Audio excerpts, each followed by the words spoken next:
James Whale on Talk Radio. We have now had our UK terror threat level downgraded from severe to substantial. Do you feel substantial? I do, actually. I feel more substantial today. Yeah. Dr. David Lowe? Suspicious? Sorry, you finished thanking your... No, carry on. No, thank you to Dr. David Lowe. Suspicious that it's been announced just before a general election that we're a little bit safer. Is there a general election? Apparently so. Oh, right, that it's just been announced that, we're a little bit safer than we were with the Tory party. Hi, guys. I just feel it's very odd timing. But it's not up to them. It's not down to them, actually, as he said. All, we can all grease a few palms. Grease your palm, Ash. How did you know that? What? About my greasy palm. Well, I found out look at your greasy face, unfortunately. Look.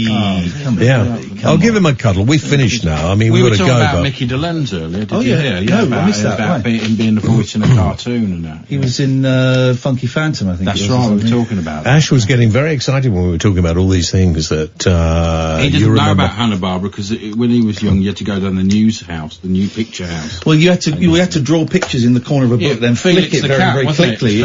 Yes, it's Hanna-Barbera. Hanna-Barbera. You should watch Scooby-Doo, 50 years old today. Do you know, I couldn't give it. Doink, Scooby! It's Casey Kasem. I'm going home. No, don't. I'll leave you with Iain Lee. I've had enough of this rubbish. It was rubbish with Scrappy. The Late Night Alternative with Iain Lee on Talk Radio. We have ways of making you talk.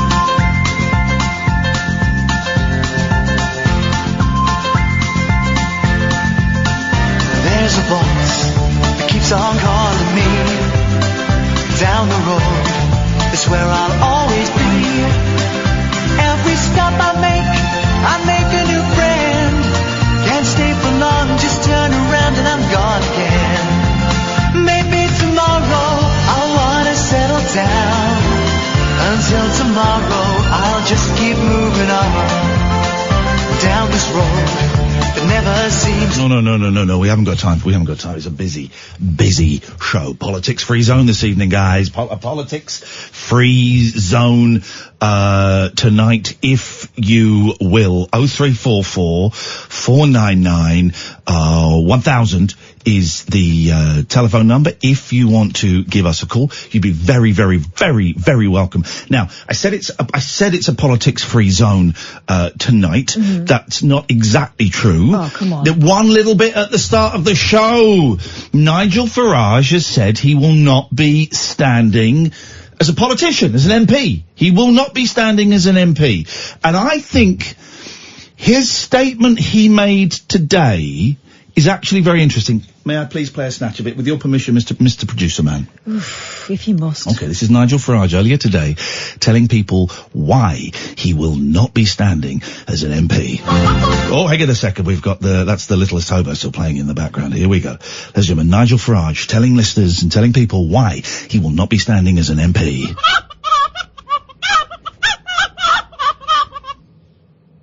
He shit his pants. He done shit his pants and run away like a baby. What a chicken! What a coward!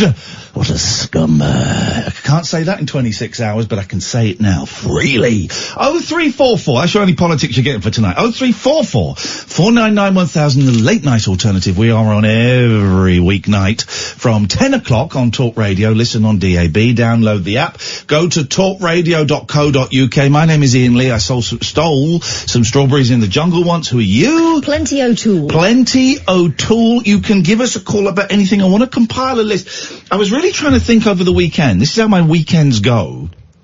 Of murdered rock stars. Mm-hmm. We'll talk about people in the music industry who are convicted, who've been involved in murder later on. Phil Spector, of course. But let's just back off for that for a bit. Murdered rock stars, right? I can only think of two. 0344 499 1000 if you know more. And I thought, well, that's odd. Because you would think that there would be a lot more murdered rock stars. The two obvious ones, John Lennon, sur la Beatles, and Brian Jones of the Rolling Stones. Now, that's a controversial one. Yeah, because I don't know much about that, but I don't think he was murdered. Trust me, love. Leave it to the rock experts. boring men. The Rexperts. The Rexperts.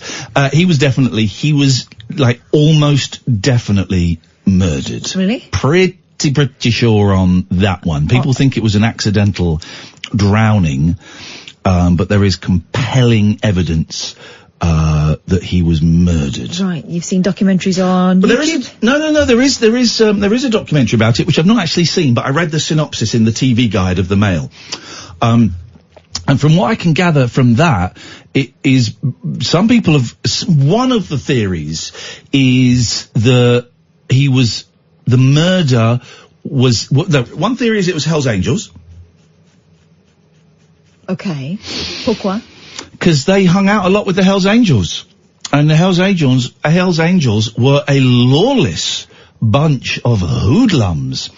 Another theory is that another member of the Rolling Stones paid to have him bumped off. Wow. Yeah. Here's the thing you gotta remember about the Stones. They were dark. They were hanging out with dark forces, Satanists. They were hanging out with Satanists. The Hells Angels now we consider to be lovable, but they weren't. The Hells Angels murdered someone on film at a Rolling Stones concert. It's in a documentary, Gimme Shelter, the Stones' Ultimate, 1969, the concert that ended the 60s. They're in front, literally about 10 foot from the stage, they shoot a black guy. Wow. So, they've certainly got previous. So, I want to compile, I know it's a morbid start to, a week, but I would like to compile a list of murdered rock stars, please. Biggie Smalls? I mean, he's not technically rock, but you know what I mean. Biggie Smalls? Well, Tupac. Are they rock? They were, I would. Are you classing all them together? I think they're in the Rock and Roll Hall of Fame, so we have to class them. Is Biggie Smalls dead? Yeah. Was he? Don't Google it. Listen, can we? I don't know a lot about. I tell you what, tonight. I'm enjoying the little challenges we've been setting ourselves. Right. So tonight, Catherine, can I set you and I the challenge, and you actually, dear listener? No Google. We are in the apprentice world. The trouble is, yes, sir. Ian, yes, sir. This is where yes, the sir. line between me being a producer and me being your co-presenter is tricky. Okay, pourquoi, Yati? Because it's kind of my job to make sure we don't tell lies on the radio. Whoa, this is 2019. This is the year of the lie on the radio. We're not going to libel anybody, okay? Right. But I think facts are rubbery. Gosh, tell you what, the walls are thin. Jesus Christ, we can hear everything you're saying out there, guys. I think facts are fluid. Also, I think that you and I know a lot more than we give ourselves credit for. There was a study in one of the papers that do you want to try and get that caller back if, they were gone or not? Okay. That using, mobile technology, phones and tablets and things like brains that, down. literally reprograms the brain. The brain, synapses and neurons take on a different shape because of that. So I want to try and rebuild our brain synapses and neurons, okay? So tonight, Catherine and I, and you, dear listener, we are living in the apprentice world. Google does not exist. Okay, can we ask Jeeves? Jeeves got fired ages ago, apparently for noncing. No! Yeah, so we're going to just do it all from memory. And also a lot of this stuff you can work out. Okay, so let's go from memory. Biggie Smalls, dead. Definitely. I think Definitely. Possibly. I think Biggie Smalls. Yeah. Biggie Smalls is dead, right?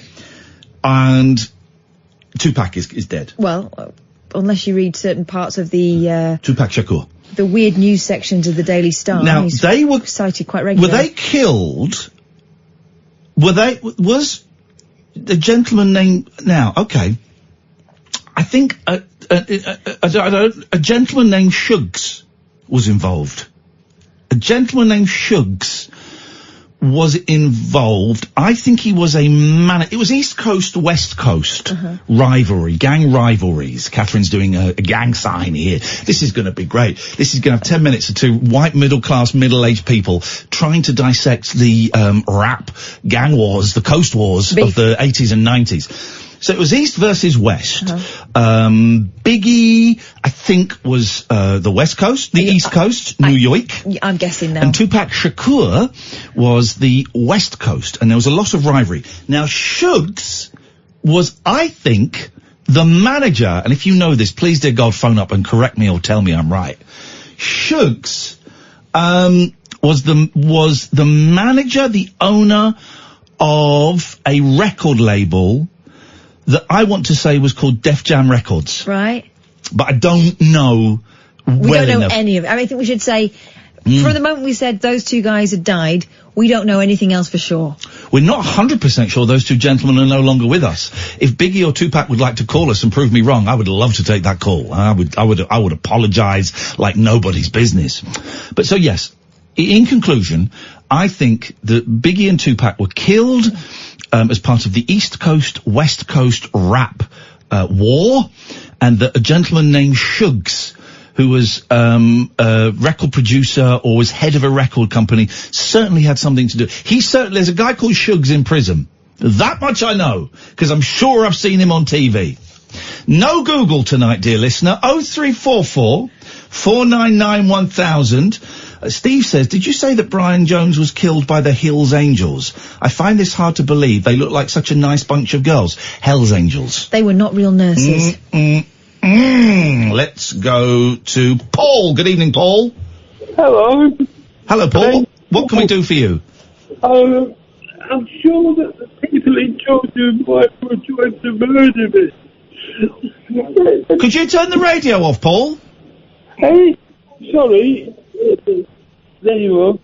Is that not? No, okay, is that better? Yes, that's better, Paul. So go on, say that again. I'm taking a chance to murder me. The people in the home where I am. The people in the home where you are what? Trying to murder me. They're trying to murder you? Yeah. No, I don't think that. Hang on a minute, Paul. Let's, alright, well this is an interesting call to start the show with, and I'm glad you called us. Don't give us too much information, alright? But, what kind of home is it? Mentally ill. It's a mental home. I'm trying to get out of the mental health system, but they won't let me. Well, maybe they think you're not well enough to get out of the mental health system just yet. Well, if they keep me in here, they'll drive me bloody insane. Well, if they're driving you insane, Paul, it sounds like you might... Paul, I've got to ask you to watch your language. I've got to ask you to watch your language, because I really want to hear... That's all right, don't worry, I'm not telling you off. We can't allow the F-bomb to go out. And I know it's an upsetting situation, but if both of us just calm down ever so slightly, okay? Yeah. So how long have you been there, do you think? Where? You in the residential home that you're in? Quite a long while now. Yeah, I mean, I was in another mental health home. Yeah. And I moved, because I wanted to get out of the mental health system, yeah. I moved from there to here. I initially thought I'd been going... Paul, Paul, do me a favour, mate. Just speak nice and close to the phone, because it's not a great line. Yeah, I know. Perfect. Yeah, and I wanted to move, and they told me that I have to move from here into my own home. But the energy, I think it's something to do with my medication. Paul, right? what are they? Paul, yeah. what is the man? I think you know what I mean when I say the man. What is the man saying is wrong with you? He says which man? I don't know. All right, what are the doctors saying? What they say is I've got paranoid schizophrenia with epilepsy. Right. I had the epilepsy first, and then they say I've got paranoid schizophrenia. So you agree you've got epilepsy? Yeah. Do you think that you're paranoid? No. Okay. I don't think and you don't think you're schizophrenic? No, No. What makes you think, Paul? When you came on, you said that you thought they were trying to kill you. What makes you think that, mate? Well, the tablets that they're giving me, right, are very powerful. And I think they can use this. This is my guess, right? Yes, is that the waves coming into my room, the sound waves, vibrating, reacting with the waves, tablets. The tablets, yes, in my head. The sound waves are reacting with the tablets. Paul, can I ask you a question? Do you trust me? Not that much, but go on. Okay. No, this is it, because this was the answer to that question is integral to what I say next, because Go on then. I can guarantee, but you don't trust me that much, which is fine. So this will mean nothing. I promise you, the sound waves are not. They're not sound waves. Well, that's the sound. You can't really hear them. They're physical, and that is possible. What are the chances of you getting to bed now, Paul, and getting a few hours kip? Well, I'd have to sleep on the settee because I can't sleep in my bedroom. Yeah, because I got some insects that bite you. Yeah, I quite like insects or not. I quite like kipping on a sofa. I do. Yeah. I mean, it's quite horrible because it's so uncomfortable. Are you going to be able to listen? Are you going to be able to listen to the show for a little bit longer? Yeah. Okay. Well, why don't you try and get comfy? Paul, do me a favour. Try and get comfy on the sofa and listen to the show for another half hour or so. We're going to do a right silly old load of old nonsense tonight, because I think everyone needs a laugh. It sounds like you need a laugh. And hopefully me and Catherine can give you a bit of a laugh tonight while you're settling on the sofa. How about that?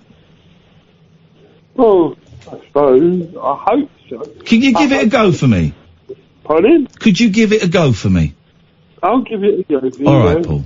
How long till? Are you? It's about 1 o'clock, don't you? We're on until 1 o'clock, so it's just gone 10:15 now, and we're on until 1 o'clock. I'm going to get tired. You are going to get tired. Well, when you get tired, just switch the radio off, or whatever it is you listen on, and go to sleep. All right, mate? Yeah. All right, Paul. Listen, I really appreciate your call, man. Thanks very much for letting us know what's going on there. Yeah. It's important. Okay. All right, Paul. Take care. Bye. Bye-bye. What a nice guy. What a nice guy. What a lost soul. That makes you think, doesn't it? That makes you think. Paul, thank you so much for that call. I really appreciate that. I think it's really important what you shared, and it's certainly something that we will keep an eye on. So thank you very much for telling us that, because it is very important. 0344 499 1000, and the week begins. This is the late night alternative. Iain Lee, Catherine Boyle. We've got Amy answering the phone tonight. Weeknights from 10 on Talk Radio. The late night alternative with Iain Lee. Unfiltered night talk with the original king of unconventional conversation on Talk Radio. Sometimes a call sits with me. I don't know about you, Catherine. Sits with me for days and sometimes weeks, and I think that last call is certainly going to accompany me on the journey home tonight, at the very least. Yeah. And that's These calls are like little windows into people's worlds. It's all going on out there. Yeah. It's all going on out there. It's all going on out there. 0344 499 1000 is the phone number, but we promised the gentleman a laugh, and let's have a laugh tonight. I think it's what we all need. Let's go to Iain. Good evening, Iain. Hey, how you doing? I'm very well, thank you, brother. What have you got for us tonight?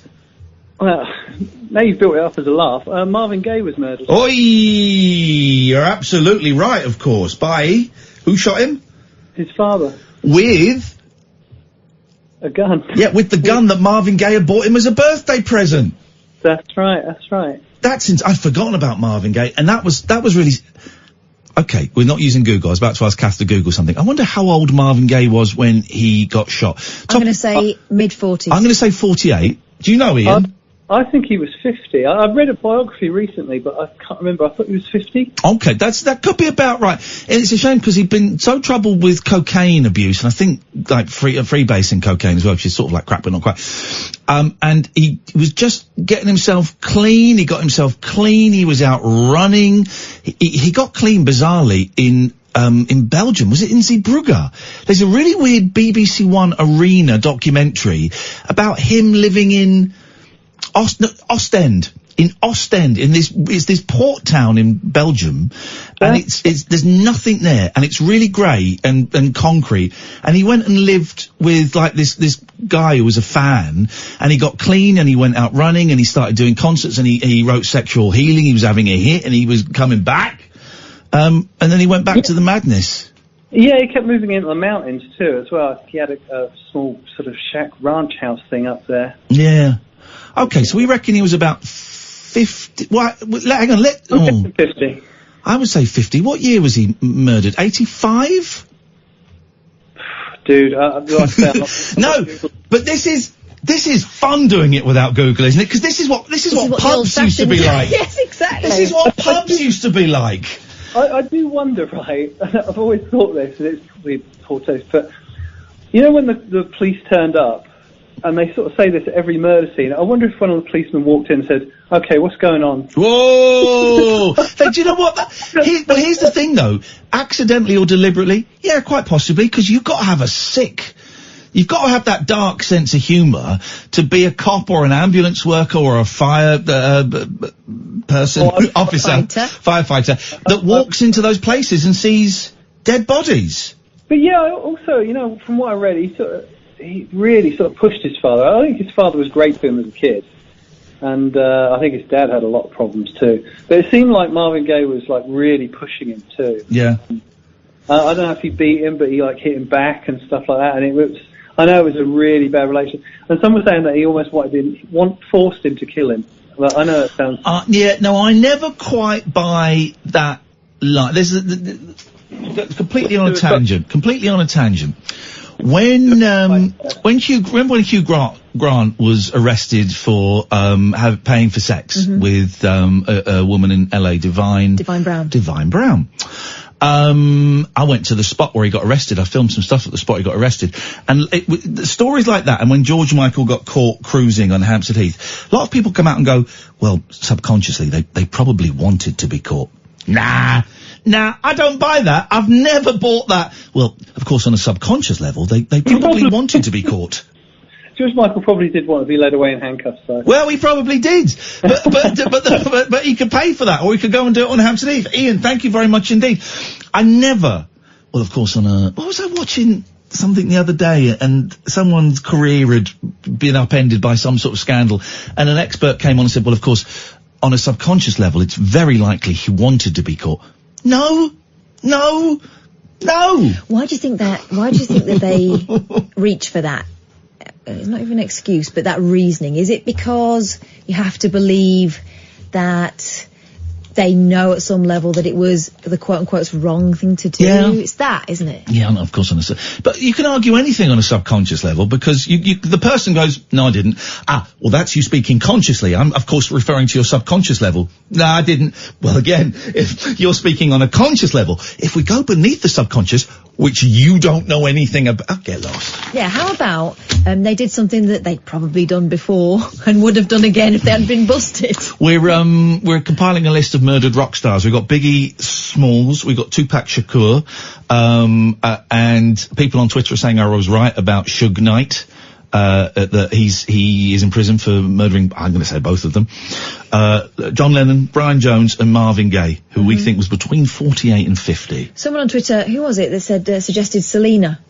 Oh, now go on, I don't know this. Right, Selena, I was going to say her parents are Mexican, but she was born in the US. Okay. But she really was kind of the first kind of American-born, I'm going to say, this is going to sound wrong, but I'm going to say it. Oh, you're a massive racist. Just get it out. American-born Latina pop crossover artist. So she did sometimes sing in English, but she was the one that exploited the Spanish-speaking market. The way that now, I mean, everyone's recording in Spanish, aren't they? I've got a new album coming out. Iain sings the Spanish Christmas holiday songs.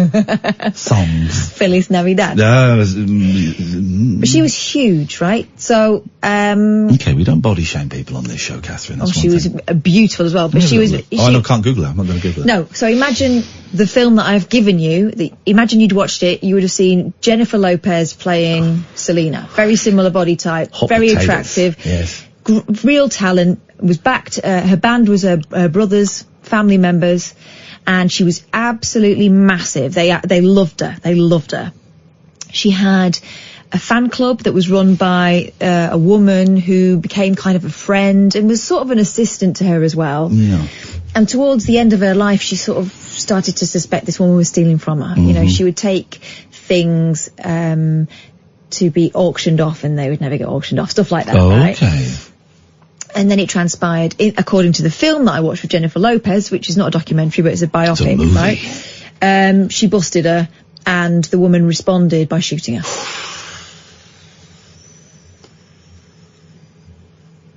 A bit like my relationship with Matty. In so many ways. So many ways. What happened to that diamond ring you gave him? Well, I don't know, but I'm not going to call him out for it anymore, just in case. This is exciting. This is very, very exciting. It's Greg, which means it's time for a Showaddywaddy correspondent update with... Greg. I don't have one. Because about 5 to 10, you sent me a message on Twitter saying, you got to call the show tonight because there's big news in the Showaddywaddy world. Yes, mate, and you're I have no idea what that is because I'm not allowed to Google. I mean, when did you read this message?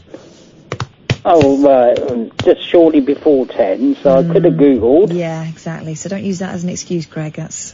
Okay, well, this is a first. Am I having to give the Showaddywaddy correspondent the Showaddywaddy update? Well, isn't this sort of more case of me needing the sack from No, not at all. This shows you're willing to admit your mistakes and your weaknesses and to learn from it. It's actually very refreshing. Yeah, so many of the other correspondents are so arrogant and they lie and they make stuff up. Greg, sit back, listen, enjoy. It's time for the Showaddywaddy correspondent update with... Iain. Thanks to you, Greg, tweeting Showaddywaddy, I realised that Showaddywaddy were on Twitter. So I tweeted Showaddywaddy, and Showaddywaddy sent me the email of their marketing and office administrator who handles all of their live bookings. Her name is Siobhan.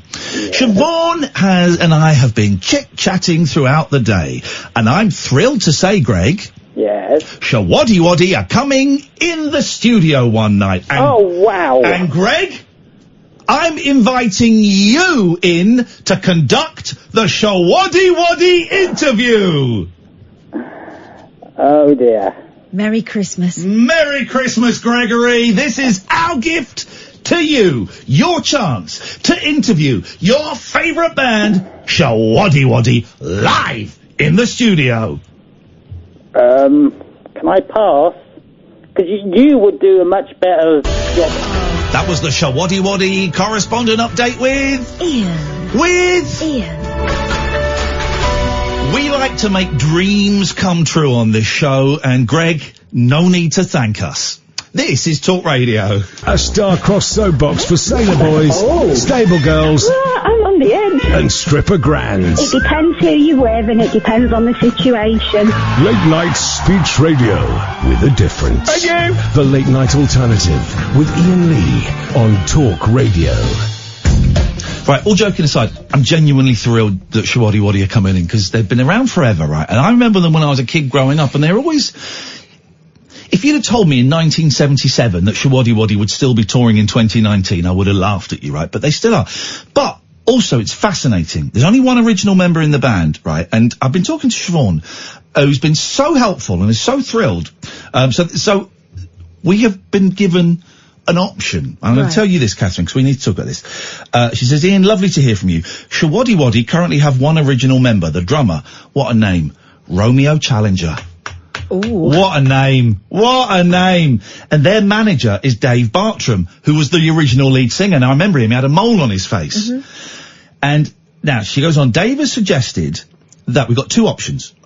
Either the whole new look band come into the studio, which would be awesome, or if you want more of the backstory, then Dave, the original singer, and Romeo come into the studio. Let me know what works for you, and we'll send some possible dates. As you've seen, they're on the road constantly, but we'll do our best to get in. I'm gonna say, can we have the new band? Because imagine them just coming in and playing some rock and roll.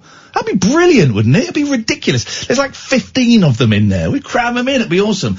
But I'd really like to talk to Dave, the original lead singer, about what it was like, because there was a big rock and roll revival in the 70s. That's what that was. That's what Showaddywaddy were. And there were a few other bands. There was dance. It kind of started with Shana Nar at Woodstock.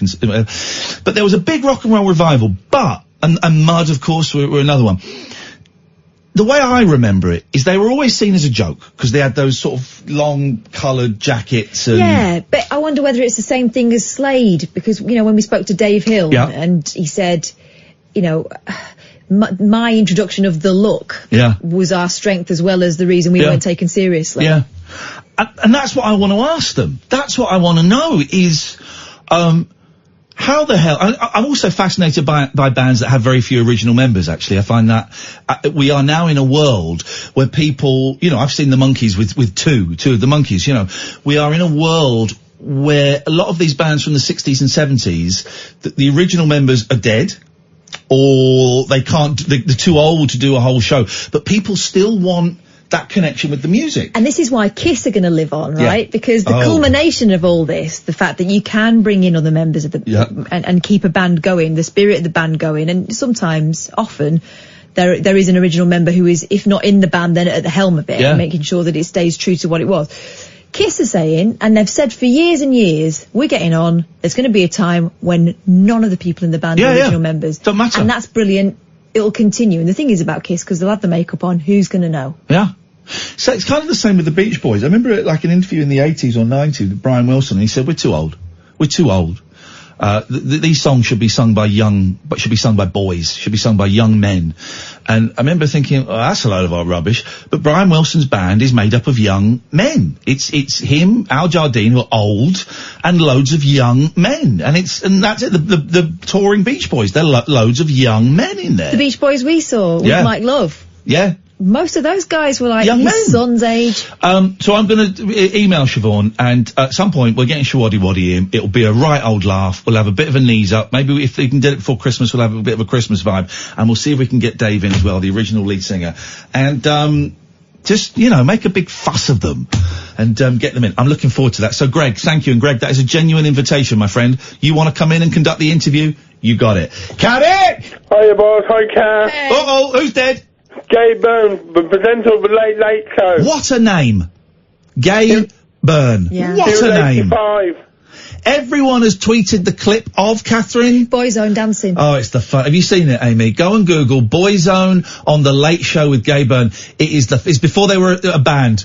They were just dancers and not very good dancers. So he says to them, so you don't sing and you don't write songs, you don't play instruments, not one of you. What do you do? And they bust some moves, and let's just say the moves are busted. They are rubbish. It's such a great clip. Well, but why do you get so sad, Alan, about these people that die that you have no real connection with? Because I grew up watching the Late Late Show when it was on Channel 4. Did you? Did you? Yeah. I didn't watch it. It was on every Monday afternoon at 5 o'clock. I remember it being on. I remember thinking, I don't want to watch that. Hey, listen, he was a big broadcaster in Ireland, not so big over here, but he was a big star over there, real innovative kind of TV show. But, if you watched it, you had that connection, Alan. Who am I to question that? And also, I'm thinking of doing some cosplay for next Halloween. Cockplay? No, cos. cosplay. Okay. Cosplay is the modern term for dressing up. Yeah. What are you going to dress up as? A Ghostbuster.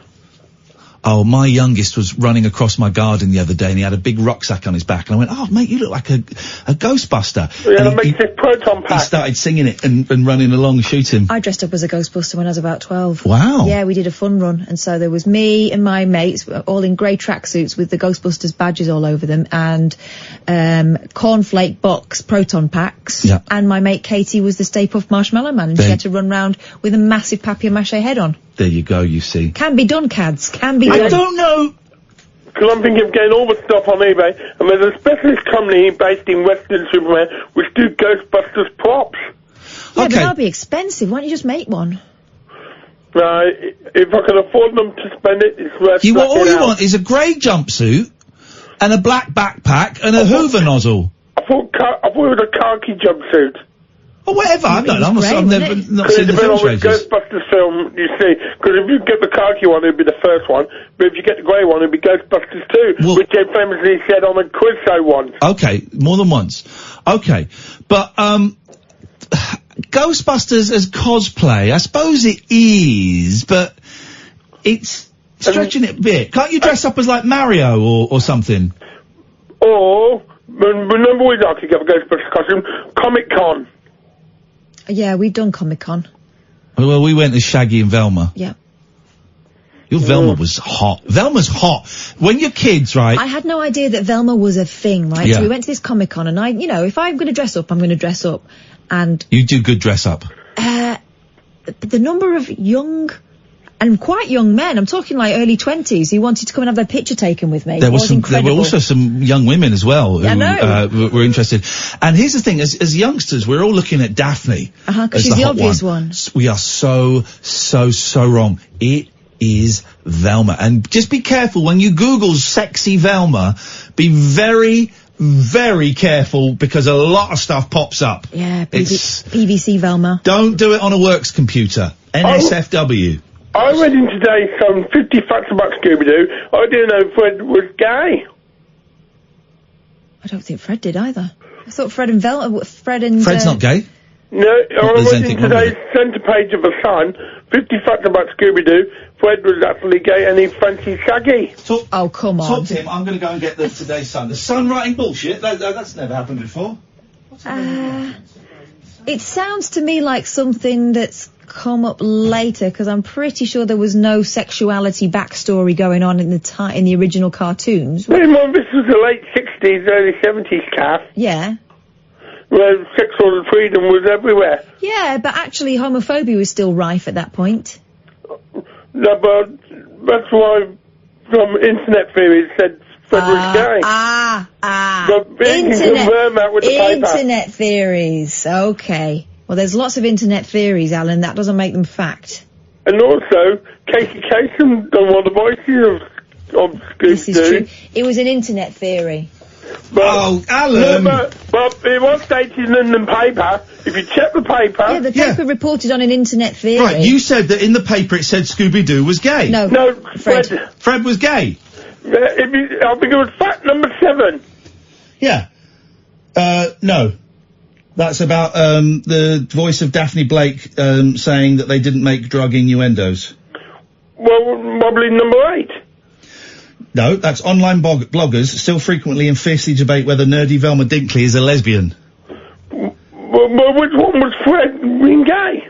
Number 9. Some fans believe straight-laced hunk Fred Jones was gay and secretly lusted after Shaggy rather than the glamorous Daphne. This is all nonsense and can be easily fact-checked by asking me, because I've seen nearly every different series of Scooby-Doo.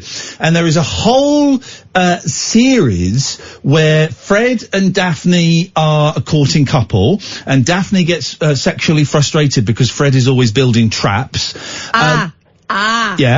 And I think in the same series, Shaggy and Velma are going out with each other, but Scoobs is jealous and keeps trying to split them up. Right. I'm surprised Shaggy wasn't so big, considering all the eating him and Scooby-Doo. Okay, great point. Didn't hear it, but I'm sure it was a great point.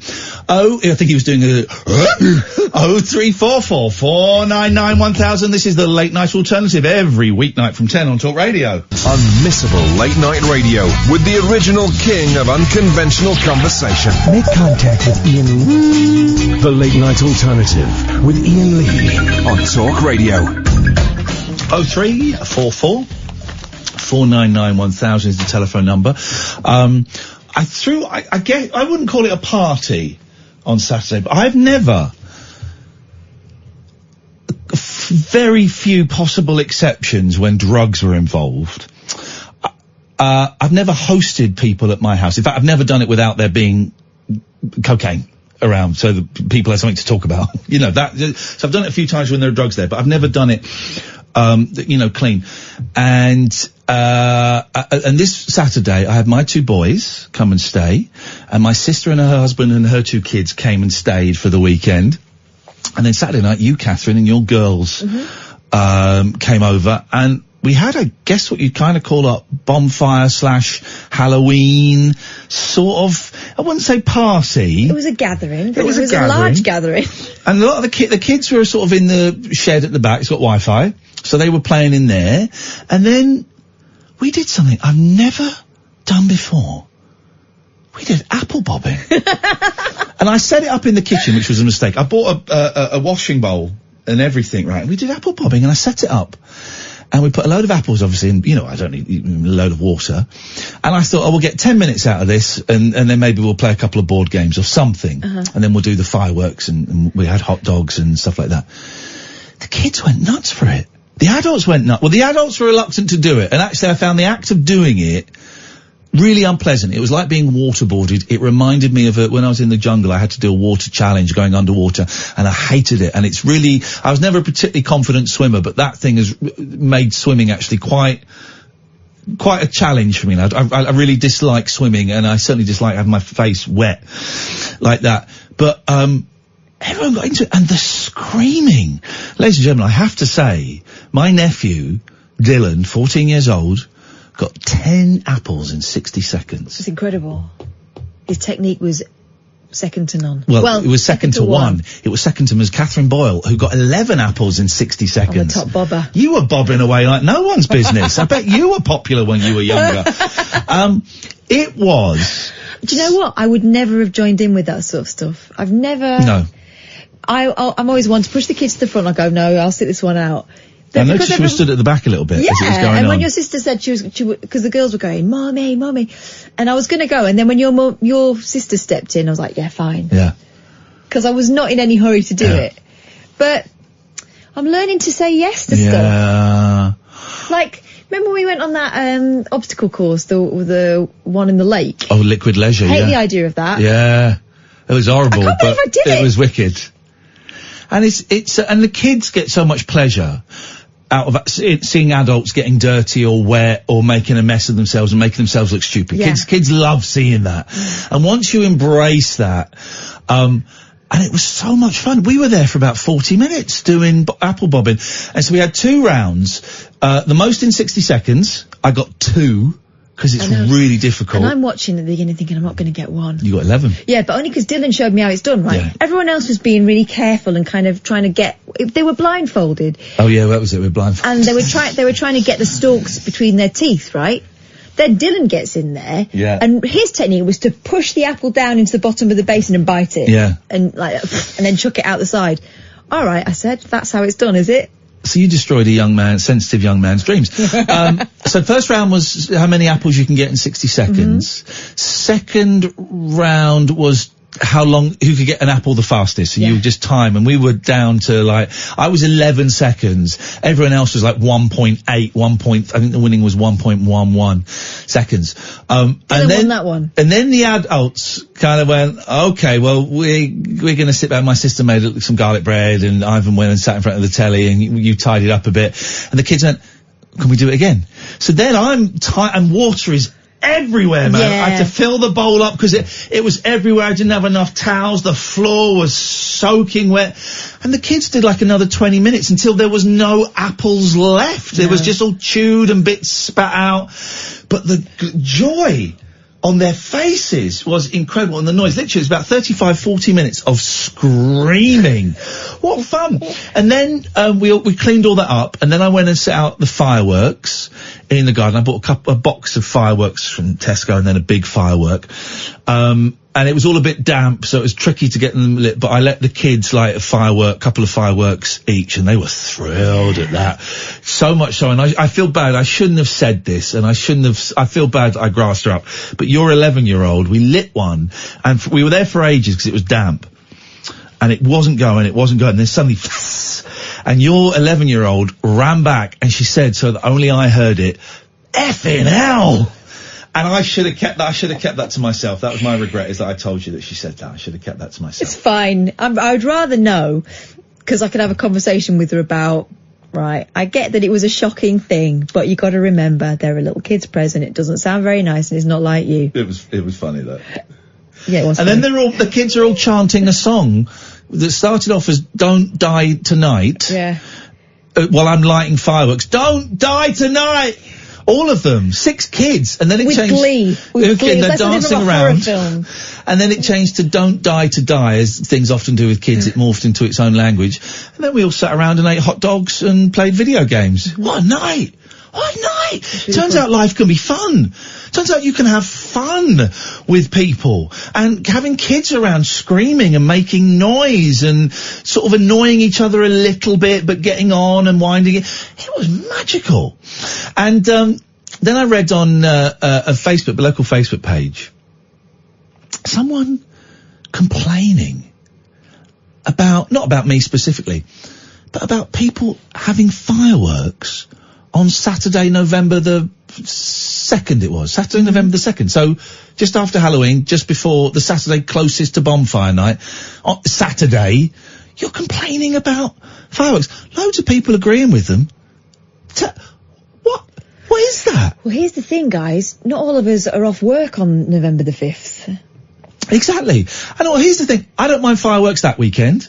I don't mind fireworks the next weekend. Yeah. I don't mind fireworks on the 5th. I don't know exactly when Diwali is. I don't mind fireworks then. I'm not really that bothered. As long as it's not, kids or adult or whatever chucking them in the street. As long as people have put a bit of thought to this, going, right, we're going to have some fireworks for half an hour. In the past, we've got too many fireworks, and we've saved them for our kids' birthday in January. They're a week apart in January, so we've had fireworks in January. Who cares? My cats get scared, my dogs get scared. No, come on. I was a bit concerned that, because it's Willow's first experience of fireworks. She didn't care, I bet. She didn't care. More than that, she went and sat by the window and watched them. There you go. I have never had a pet. I keep my cats in, although I think they might have got out actually on Saturday night. I tried to keep them in. The kids were coming and going, so I don't know. I have never had a problem with cats. My cats and fireworks, or the dogs when I've had dogs and fireworks. That's not to say that I disbelieve people who say their dogs are traumatised, but it didn't happen at my house, I can honestly say. Oh, I couldn't get to... All right. Also, if it's a weekend, finish it up by 11 if you don't mind, the fireworks. Finish it up by 11. If it's the week, then maybe 10. But, I mean, come on, man. Come on. My next-door neighbour, right, this is where kind of place I live now. My next-door neighbour texted me on Saturday morning saying, Ian, I don't want to disturb your weekend, but do you mind if I do a little bit of drilling to do something to my boiler today? What? I'm thinking, oh my God, I've had builders at the back of my garden. I've had a tree chopped down. I've not once reached out to him and said, I'm going to have a bit of work. I've got getting some work done hopefully before Christmas, so I will then. I will have to, I think. I thought, my gosh, what a considerate... But I said, of course, I said, David, you never have to ask about that. Just do it. It's fine. And I've got some fireworks tonight, so I think that makes us quits. But what world? My next door neighbour checking it's all right to do some drilling. It's a really nice neighbourhood you've moved into. It's good, man. It's really good. Yeah, it's really, really good. 0344 499 1000. If you are, I don't think we've got any grumpy people listening that would object to fireworks or trick-or-treaters. We're not that kind of show. I suspect James's show has got plenty. I suspect Julia's show has got plenty. But if you are one of those people that objects to fireworks going off or trick-or-treaters, do give us a call. Or if you can understand the reasoning behind it. I don't think I'd buy the rules of trick-or-treaters are, if there is a pumpkin or a light outside, you're allowed to knock. I get that some people might ignore that rule and might knock on others. I don't know if I buy the trembling pensioner indoors, terrified to move in case they're stabbed to death by trick. I don't know if I buy that. But again, I guess it depends on the neighbourhood. We're both lucky that we come from nice neighbourhoods where people either join in and there's that kind of rule that's respected, right? Yep. For the most part, actually, on Halloween, when we went trick-or-treating, the people putting the pumpkins out were those pensioners who were looking forward to seeing the kids dressed up, and they really got into it. I wonder if it's a real thing, people hating. I do kind of remember trick-or-treating seems to have had something of a resurgence, or is it just that I've got kids now of that age? No, it's had a resurgence since sort of the late 80s, I think it's kind of picked up. And Penny for the Guy is gone. Yes. That is dead. And costumes are kind of affordable now, whereas my mum would always make mine, right? Yeah. And there's no point doing that now. It costs you more to get the materials than it does to get you can get something for a tenner. You used to be able to get very cheap costumes in Mothercare for the younger I know, ones. I remember. For the I've younger had them. ones. But I remember in the 80s, the Penny for the Guy times and that kind of Halloween times, lads come in with just their coats over their heads, and they were older. Yeah. They weren't little kids. I mean, the majority of people doing trick-or-treating in my neighbourhood are little kids. You know under 10s. what the turning point was for trick-or-treating in this country? E.T. 1982. E.T. was where a whole generation went, oh, God, that looks better than pushing a wheelbarrow with, dad's clothes. Yeah, dad's clothes stuffed with newspapers. That looks all right. And that was the turning point. That's when it started to become, and also now, we are the generation that watched E.T. as kids, so we can give that magic to the kids. I love it. I tell you what I'm thinking of introducing. I'm surprised it's never caught on in this country. Thanksgiving. November the 24th, isn't it? It's the weekend nearest to November the 24th. Mate. Yep. What are they giving thanks for? Go on. Well, they're giving thanks for the fact that they had a new country and it was feeding them finally and peace with the natives. Incorrect. You're confusing it with July 4. No, 4th of July is independence. Yeah. They're giving thanks that they've got food. That's all it is. Yeah, because they were living hard lives in pioneer times. Okay, why are they doing it now in 2019? Well, because their history is still quite young. Exactly, right. Well, let's have it. What? Halloween is German, right? It's ping-ponged all over the place. Oh, it's ours too. No, it's a German origins. They used to do it in Ireland, the whole hollowing out of Sweden and stuff. It started in Germany. Come on. Aus Hallosnacht. What? Aus Hallosnacht. Oh, we can't Google it. You're lucky. Can't Google it. Because it sounds like Das Bullshine. It's like something. It's all Hallows Eve. All Hallows Nacht. Yeah, All Souls Night. That's what it is. Which is German. Well, no, you're just saying it in German. Oh, this is so much fun not having Google, so we can't go, aha! Or you go, I told you so. We're just arguing, and I love it. That's what life's all about. If you know what Thanksgiving's about, 0344 499 1000. This is the late night alternative. It's Kath and Iain. We've got Amy on the phones, weeknights from 10 on Talk Radio. The late night alternative with Iain Lee on Talk Radio. We have ways of making you talk. Well, I'm not the kind to kiss and tell, but I've been seen with Farrah. I've never been with anything less than a 9. So fine, I've been on fire with Sally Field, gone fast with a girl named Bo, but somehow they just don't end up as mine. It's a death-defying life I lead. I take my chances. I die for living in the movies and TV. But the hardest thing I ever do is watch my leading ladies kiss some other guy while I'm bandaging my knee. I might fall from a tall building, I might roll a brand new car, 'cause I'm the unknown stuntman that made Redford such a star.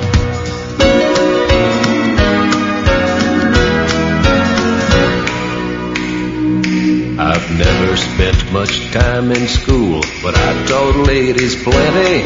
It's true, I hire my body out for pay. Hey, hey, I've gotten burned over Cheryl Teagues, blown up for Raquel Welch. But when I wind up in the hay, it's only hay. Hey, hey, I might jump an open drawbridge. Here we go. Or poison from a vine. 03444991000. Man, it makes Eastwood look so fine.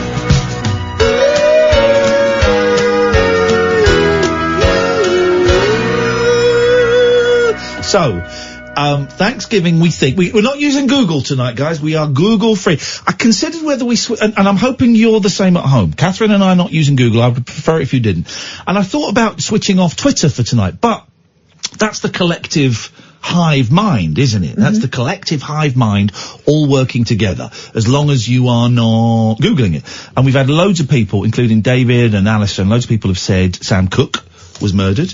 He's on the list. Now, controversially, and I'm going to put it down, to murdered rock stars. We've got Biggie Smalls, Tupac Shakur, John Lennon, Brian Jones, Marvin Gaye, who we think was 50, I think 48. I think he was still in his 40s. Selena, Sam Cooke. A load of people have said it. Kurt Cobain. Hey, you know Kurt Cobain's cardigan sold recently? Do you know how much it sold for? Go on. Have a guess. $1 million. $250,000. Gosh. For Kurt Cobain's cardigan, because to me that's still recent. Of course it's not. He died 22, I remember exactly what it was, second year at university, so I would have been, he died 25 years ago. 25 years ago, that's probably why they were selling it, the 25th anniversary. Right. There you go. So he died 25 years ago. But to me it still feels very recent. I was listening to Nick Abbott, when he was on Virgin, break the news about Kurt Cobain. But yeah, £250,000 for his cardigan, the one I think he wore on MTV Unplugged. Right. £250,000. Which became a seminal session, didn't it? Great sesh, guys. Great sesh. I never really got Nirvana. No. And I was supposed to, because they were, talking to me, apparently, but I never really got them. No, I had the tape. I think someone taped it for me. I don't know the lyrics to the hit. Here's what I think the lyrics are. Smells Like Teen Spirit. Here's what I think the lyrics are. Here we are now, entertainers. Entertain us. Entertain us or entertainers? I would say entertain us. Here we are, I thought it was here we are now, entertainers, and something Lucy. Really? And there's Lucy. You can't blame us. No, you're making it up now. Yeah. Yeah. Right. Here's what I think it is. Go on. Not allowed to Google it. Here we are now, entertainers. I feel stupid. Entertain us. Yeah. I feel stupid and contagious. That doesn't mean anything. Well, I mean, it's nonsense. That's why I didn't get it. The nonsense of... What does a what bubble loo bop a lot bam boom mean? It means a party's about to start. There we go, yes. Here we are now, entertainers, and a stupid entertainers. Yeah. How does the verse go in that song? Dun dun dun dun dun dun dun dun dun dun dun. Dun, dun, wow thing, dun, dun, dun, dun, dun. You make my heart sing. Dun, dun, dun, and then there was the other one they had that was I'm so happy. Isn't that the same song? No, that went. The chorus for that one went whoa. What? Which I actually preferred, I think. I'm so happy, 'cause today is all around. There's a day. No, I didn't really get Nirvana either, but you know what? I do really like Dave Grohl. Okay, although the Foo Fighters are terrible. My dad likes them. Oh, exactly. He and my sister ended up in a mosh pit, and his brogues got terribly stained. They were throwing bottles of orange juice around. Oh. Yes, ladies and gentlemen, apparently it was orange juice. Okay, here's it, folks. We're doing murdered rock stars. We will put Kurt Cobain on that list, unless someone can call in otherwise. Rock stars that had two careers. I mean, Dave Grohl, who'd have thought that Dave Grohl, the drummer in Nirvana, would go on to front one of the biggest and most tedious rock bands, also one of the most successful of all time. But also, thunk that? he's everyone's favourite. He's got amazing teeth. Yeah. He's got hair. a great beard. Yeah. He's cool. It's an awful band, though. I mean, we can do rock stars. Rock stars with two. Chris, let me just think for a second. There's that fella, I don't know his name, but the fella that after the Pete Doherty band stopped, carried on, and became something else. Okay. That guy. Gonna need a little bit. Oh, we're being told the line in. Oh, that was it. The line in Smells Like Teen Spirit is not hello. How low? I said, hello, hello, hello, hello, hello, hello. Here we I are thought it was now. hello, hello, how low. Okay, controversial. What is it? What are they saying it I've is? got no idea. Hello, Susan. Oh, hello. I've got just turn this down a minute. I was on. Yes, please. That's it. I was on the thing. Yeah, you were talking about Halloween and Guy Fawkes a little while ago. Yes. Well, I'm usually here. You know, when they come round knocking at the door, because I do the window up and everything. Yeah. But this year, I don't know why it happened this way, but I just said to my husband, look, I said, there's lots of sweets in the bag there if the children, if they knock, you know. So when I was at work, I just phoned up to see how things were. Yeah. And he said there has been loads of kids coming tonight. Yeah. And yet when I got home, because I had my grandchildren here, Yeah. there was no one knocking at the door. It's the first time. What time did you get home? Not very late. Look, well, because their parents come with them. At 7:30, I was Half past seven, 8 o'clock. It's kind of winding up about 8 o'clock, I think. Yeah, we went out about my husband 6. said there was loads. Did you? You know, the little children with the parents and that. And here's the thing. I live where my street, there aren't any trick-or-treaters, and I'm working anyway, but when I lived with my family and stuff, there was a lot of it. Isn't it a joy to open the door? Yeah. And you've got like 8, 9 and a 12-year-old all dressed up as a zombie and a witch and Dracula. Mum and Dad are at the end of the drive and you open the door and you go, oh my goodness, you scared the life. Please take a handful of sweeties each and please don't get... It's great, isn't it? Yeah, it is. Well, I like doing I've got this ghost that lights up from one of the home bargains. It was only a cheap thing, but it lit up in the window, and I had some black cats with lights in them. Yeah. And, it looked very pretty, and I had these spider lights I found in the loft, but they were different colours. Yeah. And but the windows, they look ever so pretty. Yeah. You know. Oh, it's a bit of fun. It is, yeah. I mean, it's me, really. I mean, I'm the biggest kid out of them all, really. But you know the old fireworks thing? When I was very young with my friend in London, where we used to live, I had a bear and I put a black wig on him, and we called it John Lennon. We never burnt it or anything like that, but people gave us. We used to get quite a lot of money for John Lennon. And we called it John Lennon. We're only young kids, about 10 and 9, something like that age range. We used to go out, you know, it was dark. Anyway, we got a lot of money. And what we used to do is split it in the middle and go to the shops and get Christmas presents with it when we were little. We used to like going in Woolworths and all that sort of thing, you know. Yeah. But no, they were lovely times, you know, really good times they were. Yeah. What year would you have been dressing up your teddy as John Lennon? Oh, well, it would have been in the late 60s. Beautiful. You know, but you know, I'm 61 now. When John grew his hair long and shacked up with Yoko and went weird, as my mum would say. Yeah. Did you go off him a bit?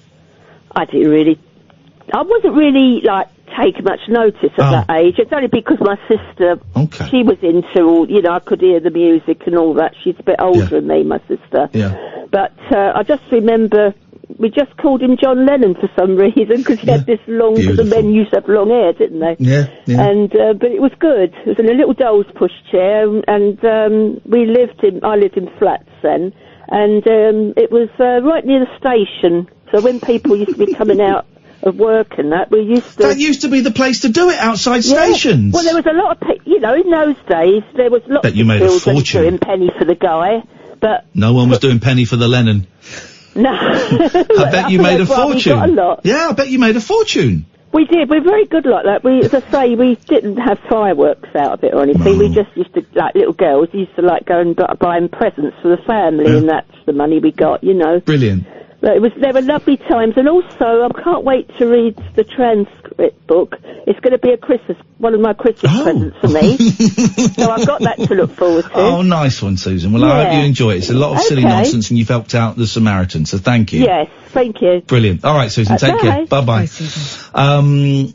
Penny for the Lennon. 0344 499 1000. Rock stars with 2 careers. Jimmy has suggested Ozzy Osbourne. I'll give you that. Yeah. And I'm not talking about, okay. But you meant like 2 phases of their musical career, right? No, I meant 2 careers. Okay.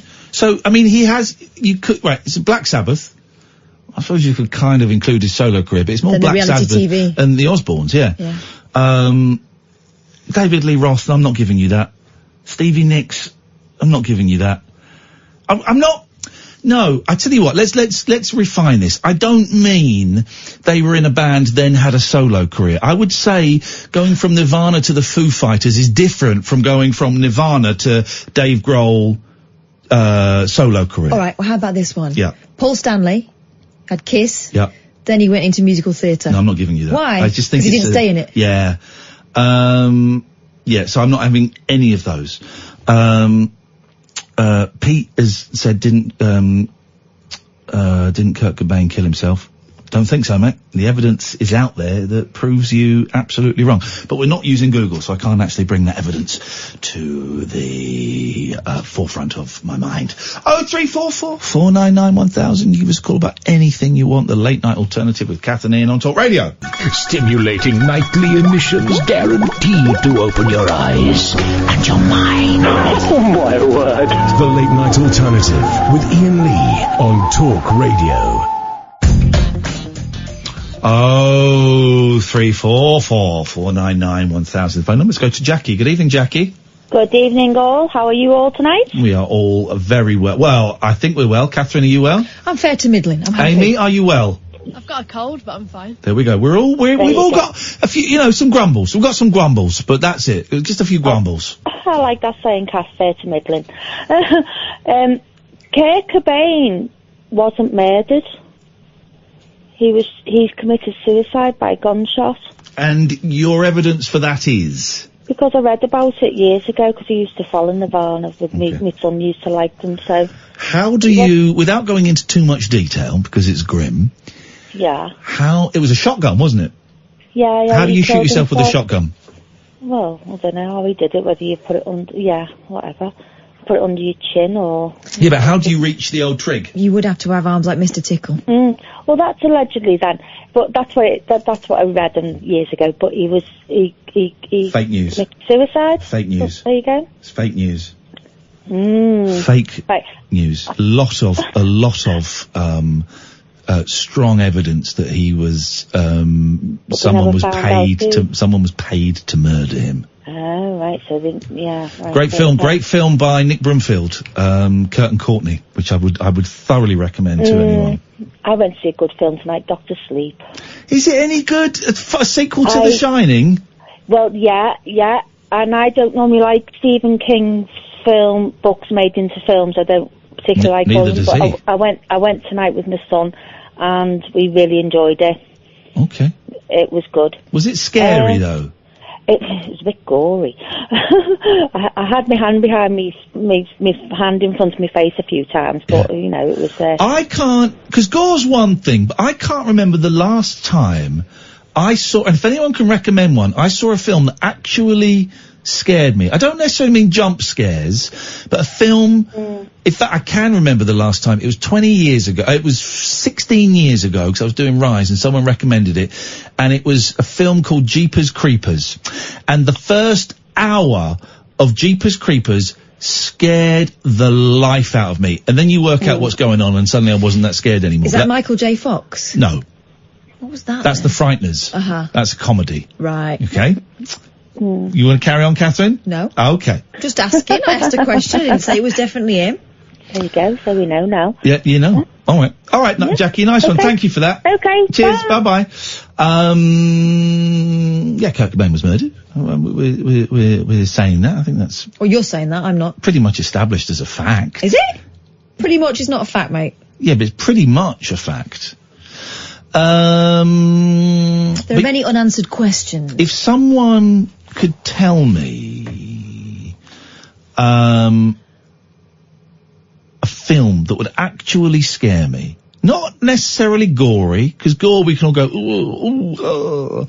Not necessarily jump scares, but a film that will scare me.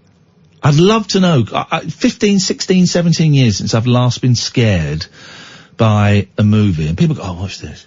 You should watch this. It'll really scare you. And you watch it go, it's rubbish, mate. It's rubbish. I want to watch a film on my own, in my house, in the dark, with a candle. Candle burning. Midnight, a witching hour, a full moon. It's very specific conditions. Very specific conditions. And I want to be so scared. I sleep on the sofa. I can't even walk upstairs to my bedroom because I'm so scared. I want that. Andrew, what are you doing? Andrew says The Exorcist 3 is scary. Oh, come on. Oh, mate, do me a favour. The Exorcist 3? Come on, man. Not a chance. Catherine, what have you brought to this beautiful party of a show this evening? By the way, still taking your calls on murdered rock stars. I don't quite understand the phoning of rock stars that have had a second career. But he knows what it's not. Yeah, I know what it's not, but I can't be any closer. Nelly, you're muted and reported to Twitter because I think you're drunk, Nelly. Put the booze down, buddy. And anything else you want to phone in about? 03444991000, please. All right. Here's a story about. And we're not using Google. No Google. Here's a story about being so sure you're right until it's quite obvious you're not. Okay. Yeah. Owner Sophie Johnson posted on Facebook urging people in Preston Pans, Scotland to keep an eye out for a missing cat, Lentil, along with a lovely picture of her adorable wee Scorn. Can I interrupt? No. Away you go. After word got back to Sophie that little Lentil had been spotted at a new housing development looking really Who is muddy. Lentil? I wasn't listening. Cat. Missing cat. Oh, okay. She appealed for her friends to head over and have a look as she was unable to get there herself. The couple went out to track down the feline, and it didn't take long for them to message Sophie with the news she was desperate to hear. Capital letters, mate, we've effing got him, alongside a picture of what they thought to be Lentil, sitting contentedly in the passenger seat of their car, ready to be reunited with his owner. A relieved Sophie replied to say she was shaking and couldn't believe it. Unfortunately for everyone involved, the cat Lauren and Charlie had buckled up in their car wasn't Lentil at all. Ooh. Before they could drive away and place the animal into the arms of a human it had never laid eyes on before, a neighbour ran out to tell the couple the cat had been living at the development for a year. Charlie broke the bad news to Sophie, saying they were embarrassed having stole the wrong cat. Oh, no. And would continue the search. But the bizarre story, Ian, doesn't end there. Okay, Catherine, continue then. A post then appeared on a local Facebook group saying, someone just tried to steal our Rayleigh ragdoll cat. Luckily to our wonderful neighbours, it was prevented. We are aware of a missing cat who looks a little like ours, and we're sorry for the owner's loss, but turning up to someone's home and trying to steal an animal is an appalling and cowardly act. When the post got back to Lauren, she wrote on Twitter, I mean, we didn't run about in effing balaclavas nor get wrestled to the ground while trying to abduct the cat. C-word. C-word. I'm guessing it's a 4-starer. Wowzers. And before, they've always put an F. Yeah. When, that's not the right cat, by the way, and I let it oot, and we all laughed. Everyone lock up your cats. We're clearly very dangerous. After all that drama, Lentil is still missing, so please keep a lookout for him if you're in Preston Pans. Fancy that? Catnapping by accident. I'm in big trouble. Oh no, I've got 3 cats. Yeah. I've got 3 cats. And today I got a text. I'd responded to something on Facebook ages ago and I forgot about it. And then today I got a text from a very nice lady who said, I've got 3 pairs of kittens that are almost ready to be rehomed. Would you be in? Why don't you give me a call and we can chat about it? So I called her. I called her up. And said, no, it's silly. I was going to say, no, it's silly. And she told me about these girls and boys. And so I said, well, I'll come and have a look. I'll come and have a look at these cats. What could possibly go wrong with going and looking these things in the eye? Went and had a look. Went to a very nice cat fosterer's house. And I went and had a look, and she said, got some bad news. One of the pairs has already been claimed. I went, okay. And so I went in thinking, I'm going to be so strong here. And I met this boy and this girl who were about 10 weeks old. And they said to me, please, can we come and live with you? Please. They were. Here's the thing, Catherine. Their mother, while she was pregnant, was left in a box, sealed up in a box outside of vets. Mm-hmm. She gave birth to 7 cats, kittens, baby cats, kittens. And she stopped feeding them all after 3 weeks.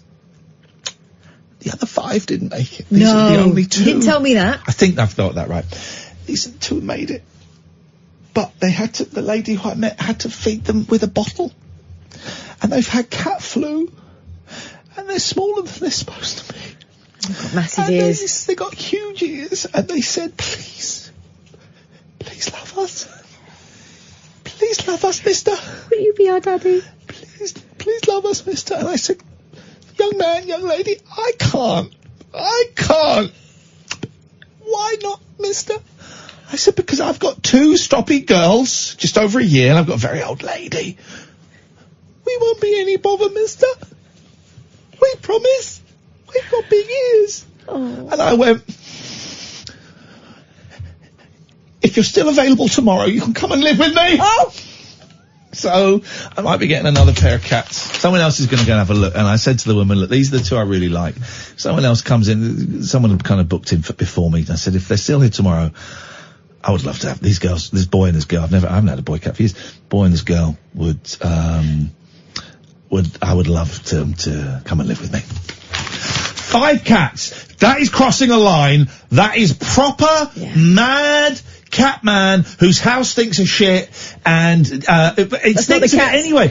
I've been woken up at 4 a.m. by a foul-smelling turd in the cat litter tray. Okay, you tell yourself it's that. I just think Amy might as well get the old lot now. Don't tempt me. So I might get some more cats. Pop stars have had 2 careers. Yeah. Shane Ritchie has just suggested David Van Day.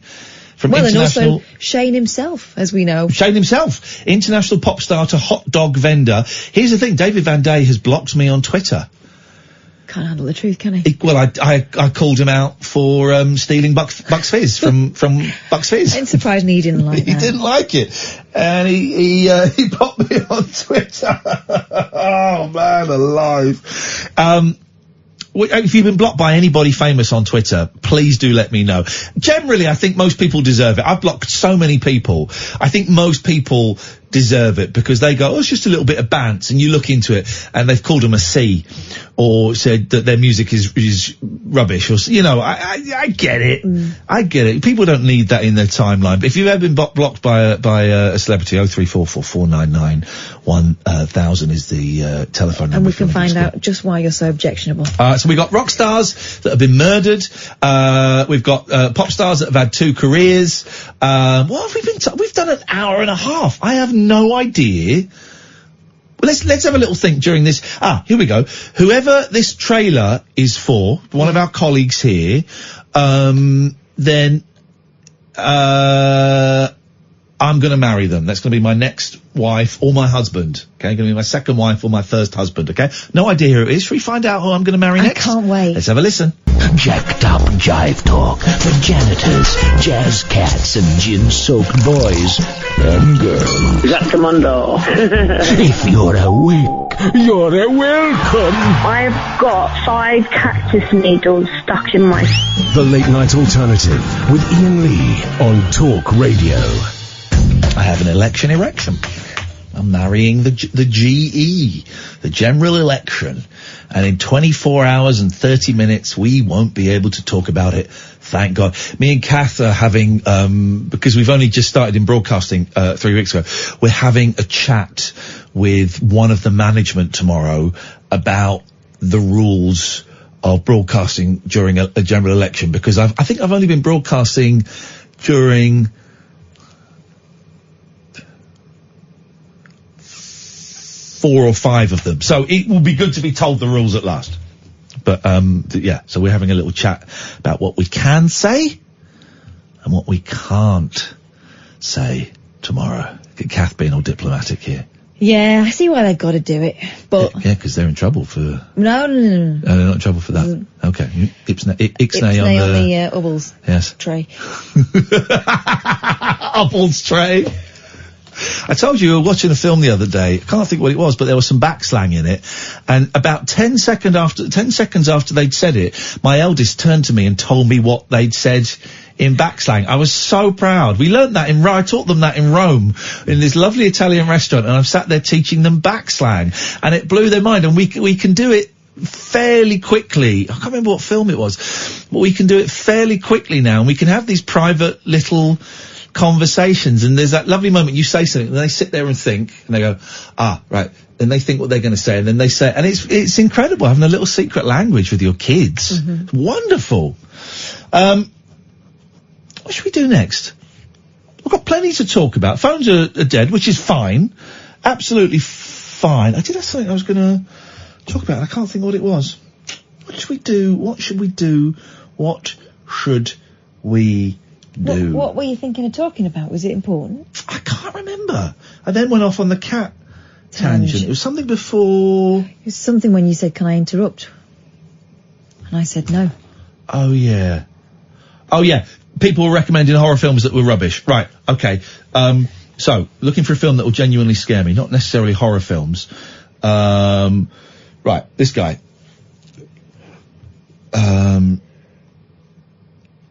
Where is it? Right, okay. Maiden Blue says, watch Hereditary. I watched it, it's not scary. Actually, I found it a little bit dull. Did you? Yeah, I did. So, that's not scary. And this is the problem, right? Is you ask people... Not everyone is as tough as me. And you ask people to recommend scary film. Hereditary I thought was interesting, but it got a little bit boring.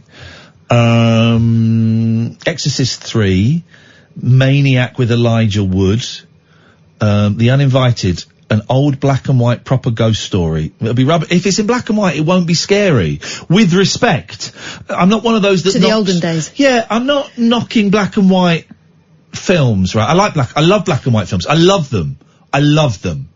But a black and white film could not scare me. C'est impossible. Have you seen Night of the Demon? Yes, I saw it in the cinema. It's a great film. Robert Mitchum, yeah? No. That's Night of the Hunter. Night of the Hunter is an amazing film. Saw that at the cinema. That scared me. Not scary. Creepy, and it's great, and it's if you've not seen... yeah, and when he's walking, he's either walking up or down, I think he's down the stairs into the cellar, and you just see the shadow of his claws. Yeah. It's a great film, but it's not scary. Black and white film cannot be scary, because you go... You're one step further removed. When you're watching a colour film... You can sort of immerse yourself, but a black and white film, you're one step further removed because it's black and white. Did you ever see Salem's Lot? I did see Salem's Lot, and it killed me. It scared me as a kid. The bit where the kid comes up against the window. It scared me as a kid. Terrible now. Really cheap. Yeah. Here's the thing. TV movie. The beauty of those horror films was the bits you didn't see. When they actually gave you a flash of what you were supposed to be scared of, you went, oh, right, I see. You know, as a modern... young person, it wasn't convincing. Becky says, scariest movies I watched are 28 Days Later and 28 Weeks Later. Not scary. Good films. Great films. Great romps. Not scary in the slightest. By the way, that story about stealing the cat is dedicated to Roger, who is, as we know, a cat thief. Yeah. Here we go. Andrew is obsessed. Watch Exorcist 3, and if you're not genuinely scared, I will give a tenner to the charity of your choice. No! Give the tenner to me for wasting 2 hours of my life. Don't give it. Well, I hate all this. If you do that, I'll give a tenner to charity. No, Give the tenner to me. You're wasting. That's my time you're wasting. Just give the money to charity. Cut out the middleman. Let me see. IMDb, Exorcist 3. I bet it gets 5.7. It sounds like a 5.7 to me.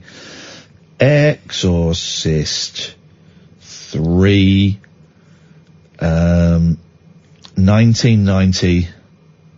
6.4. Good luck, mate. Good luck. Any other scary films?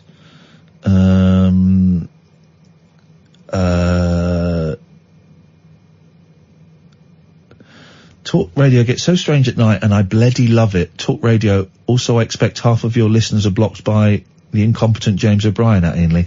No. No. James and I are friends. So if you're listening thinking I'm gonna slag him off like some of the other presenters here do, no, he's a mate of mine. And I think his show is brilliant. So, stick that up, you Jaxie. Roger says, I'm blocked by the current Home Secretary and Kay Burley. I was rude to both. Okay, I'm blocked by Kay Burley and I don't know why. Didn't you retweet that thing that, you remember Scott Balcony said he was the mayor of Uxbridge? Yeah. Were you not involved in that in some way? I retweeted, I don't know, did I? I think you might have. Oh, in that case, taken a certain amount of delight in that, yeah. Okay, guys, if you want to nip off and make a cup of tea, now's a great time. It's Chris. Good evening, Chris. Evening, guys. How are you? I'm fine. Did you go to the hospital the other day? I did, yes. Been thinking about your balls all weekend. So have I. I wasn't going to mention. Don't mention my medical conditions live on air, please. Okay, Chris, come on, mate. You talked about it a couple of times. It's not as if I'm outing you as going to the hospital to have your balls checked. Well, apparently, if it was anything seriously wrong, they would have contacted me the following day. Okay. So, apparently... So you're fine? They said to me, well, yeah. That's I don't get the results until... That's a relief, isn't it? Well, I'll have to wait for the results to see what... But, no, it can't be anything seriously wrong. Brilliant. Well done. So... Are you glad you went? Yes, and I'm glad I had the patience to stay there this time. There you go, you see, perfect. Well done. I get why it's nervous to get your testicles checked. Of course it's uncomfortable and it's strange and it's weird. But, was it that bad? No. Perfect. I've certainly had worse done. Christ. Tough guy, Don't huh? ask. I don't want to know. Well, I'm glad you went, Chris, and I'm glad that it looks like it's nothing serious. That's really, really good news. And there'll be a lot of listeners who'll be pleased to hear that. Scary films. Yeah. So, did you not went out to celebrate? Oh, stop being rude. Well, I'm just wondering, did you? No. I'd be firing on all cylinders. You'd have to scrape the walls down. Oh my God, really? I'm sorry about him, Chris. He's a ridiculous person. So you didn't do that then? I'm not saying no. Because I can't see people coming towards me, I try to tell them, right, tell me what you're doing, please. I'm a nosy git, I know I am. Yep. I'm the same with the dentist, but it's the other way around, isn't it? It's the other end, yes. And you don't want a dentist taking a drill to your testicles. I almost jump off the treatment table, and I say, please tell me when you're coming towards me. Yes. And I'm sure the nurse said, please tell me if you're going to be coming. Oh, come on. No, it's no need of it. There's no need of it. Uncalled for. So your balls are good, I'm glad. Yes, and, Harrison says, I'm blocked by Andre Walker for informing him that the killing of Cecil the Lion was in fact not funny. Big fan of trophy hunting is our Andre. He's such a nice guy. No, that's terrible. Ah, dear. Chris, what have you got for us tonight, now that you're all, fine and dandy down below? It's hanging beautifully. Well, I was going to say, scary film when I was a kid was Alfred. Alfred? I know, sorry. A fridge? I know. I've had a couple of teeth out, actually. So I thought I was going to ask if your teeth went in. You said, do you not think, Catherine, he sounds very different? There's kind of a wobbliness that wasn't there the other day. Which ones have you had out? 2 on my top left. Yeah. And 1 on my top right and bottom right. Okay. Gosh. I even said to the dentist, I said to her, everybody's called Claire down here. And I said, why is everybody called Claire? And I said, I'm sure I'm talking like with a slight lisp. Lisp. Yes. Okay, so go on. What have you got for us tonight, Chris? Right, I was going to say, right, The Birds. That's what used to frighten me. Terrible film. That movie. Terrible. Well, it used to frighten me. It's about a stalker. Is it? Yeah, if I remember it correctly, woman meets a guy in a shop, becomes obsessed with him, finds out he lives in a tiny seaside town, moves there and rents a room off of his ex-girlfriend or something. Oh, bloody hell. It's not based on me, is it? I live close to a seaside town. Have you been attacked by birds? I don't stalk anybody, I'll have, you know. Okay, all right. Well, then it's obviously not based on. It's obviously not based on you. Excuse me. I like that story you're saying about the duck in apples and the what? People come. Hey, what's your language? Duck in apple. Hey, what's your language? I'll put my teeth in now. Apparently, it's a good dentist in up your way, London way. Okay, that's great, thanks. We don't really want dentist recommendations, but thank you so much, Chris. I mean, everyone's recommending terrible, terrible films. Such as?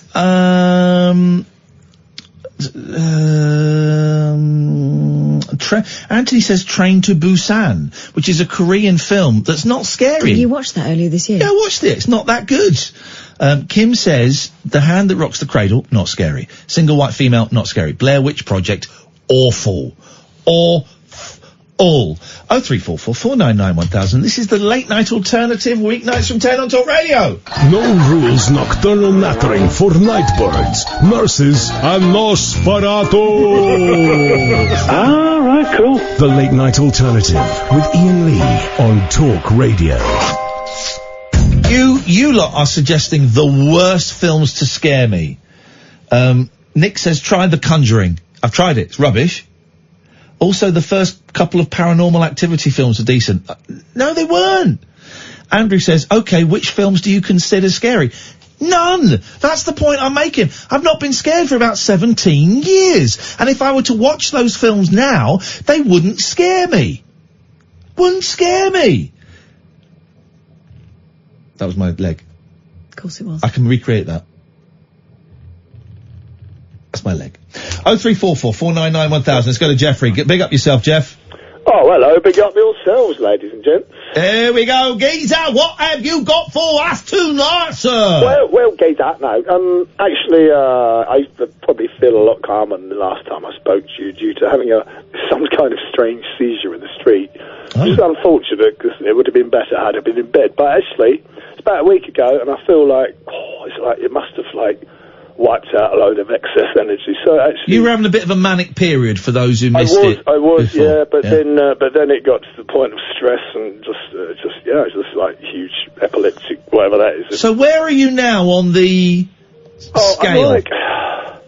I think I've gone past the absolute mania, but I'm certainly not depressed. I'm not at the point where I'm sort of interested in the world, but sort of still able to look away from it, you know. Yeah. It's getting easier not to be distracted by every single thing. Okay. But then if you've been indoors for about 3 years, like, I'm fairly bored, yeah, but you pretended not, but, you know. But anyway, look, it's not what I phoned to tell you, right? Scariest Hang film... on.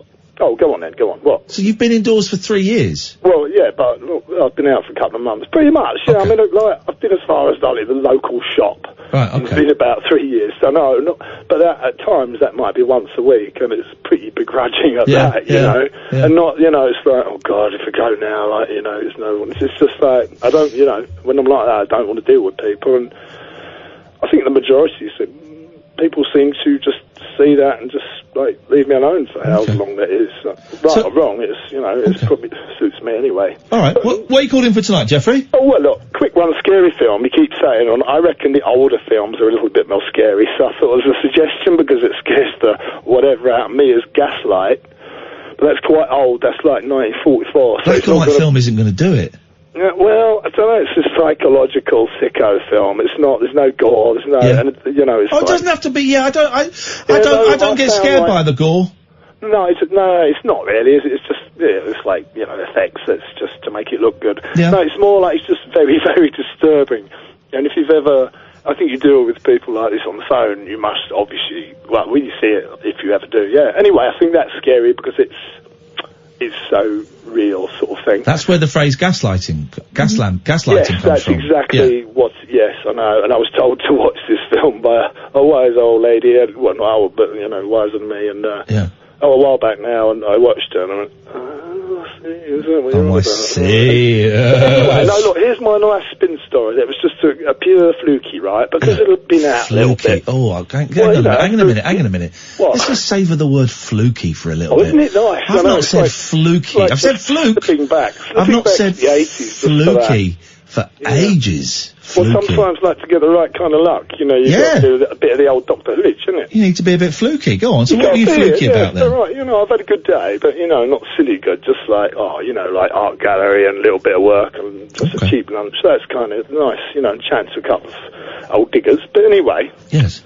So this is actually the thing I was trying to phone, right? So I find myself in, you both do, but Catherine know it better, the Northern Quarter in Manchester.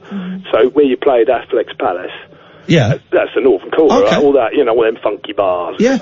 All that nice vibe, and I love it up there. So I'm often up there, and but like sometimes I'm standing sort of on the front of somewhere having a ciggy, and I've got this, delightful cocktail or whatever, and then I see people, there's quite a lot of people also in the area who obviously like, really, if not homeless, certainly very street, Yes. There's a lot of nice interaction between like the doorman and that sort of thing. It's not like there's no doesn't seem to be much looking down. It's just, I don't know, just in different places basically.